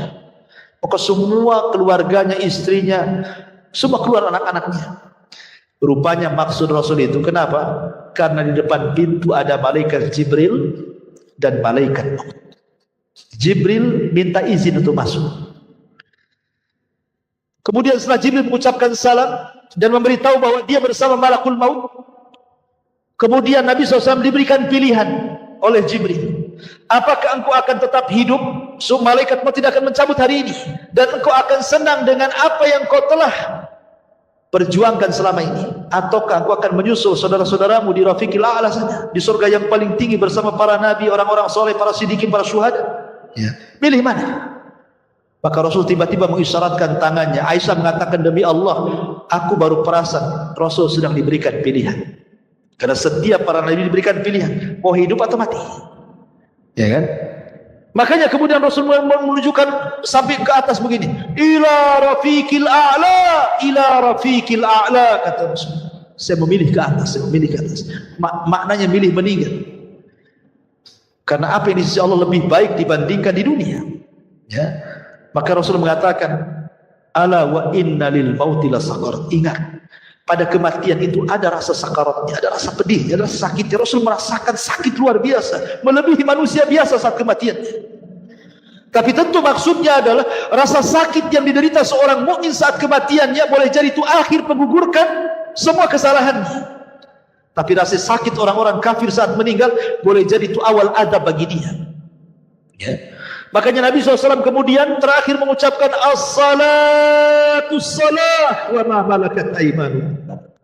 Jaga oleh kalian semua, jaga oleh kalian semua, dan hamba-hamba sahaya kalian, tolong lindungi mereka, jangan dzalimi pada mereka. Itulah ucapan yang terakhir yang diucapkan Nabi SAW. Kemudian dia mengucapkan tahlil la ilaha illallah. Kemudian setelah itu Nabi SAW meninggal dunia tepat pada hari Senin tanggal 12 bulan Rabiul Awal tahun 11 Hijriah. Rasul meninggal dunia. Aisyah radhiyallahu anha melihat kematian suaminya berada di pelukannya. Dia tidak bisa bergerak. Apa yang harus dikatakan kan begitu? Dia sudah meninggal. Sehingga Nabi SAW, Aisyah hanya berusaha berteriak, mata Rasulullah, mata Rasulullah. Rasul sudah meninggal, Rasul sudah meninggal. Maka orang-orang yang di samping pintu masjid yang dekat dengan suara Aisyah itu langsung berteriak, mata Rasulullah, mata Rasulullah. Akhirnya semua mengucapkan kalimat itu. Setelah betul-betul mereka mengatakan bahwa Rasul sudah meninggal, semua seperti orang tidak sadar. Ali tidak sanggup berdiri, Utsman tidak sanggup berdiri. Aneh-aneh kelakuan para sahabat. Umar pulang ke rumahnya, ambil pedang, kemudian ngancam-ngancam orang. Siapa yang mengatakan Muhammad mati, kupenggal dia lehernya, katanya. Dia tidak mati. Dia sedang pergi 40 hari, nanti akan kembali matahkan tangan kaki orang munafik. Wah, semua sibuk para sahabat. Apa yang harus mereka lakukan? Kecuali satu orang yang tetap tegar. Siapa? Abu Bakar Siddiq radhiyallahu anhu. Datang Abu Bakar Siddiq radhiyallahu anhu menenangkan Umar. Uskut ya Umar. Diam kau Umar. Ngapain kau teriak-teriak? Tapi Umar tetap aja teriak-teriak dia. Dia masuk ke ruangan Aisyah. kemudian melihat jasad Rasul yang sudah ditutup kain, dibukanya kain, diciumlah keningnya oleh Abu Bakar. Kemudian Abu Bakar mengatakan, tibta anta ya Rasulullah hayyan wa mayyitan. Sungguh indah engkau wahai Rasul, baik kau ketika hidup ataupun mati.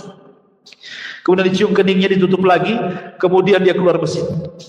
Dia masih melihat Umar lagi marah-marah, enggak dipedulikan. Naik di atas mimbar Abu Bakar.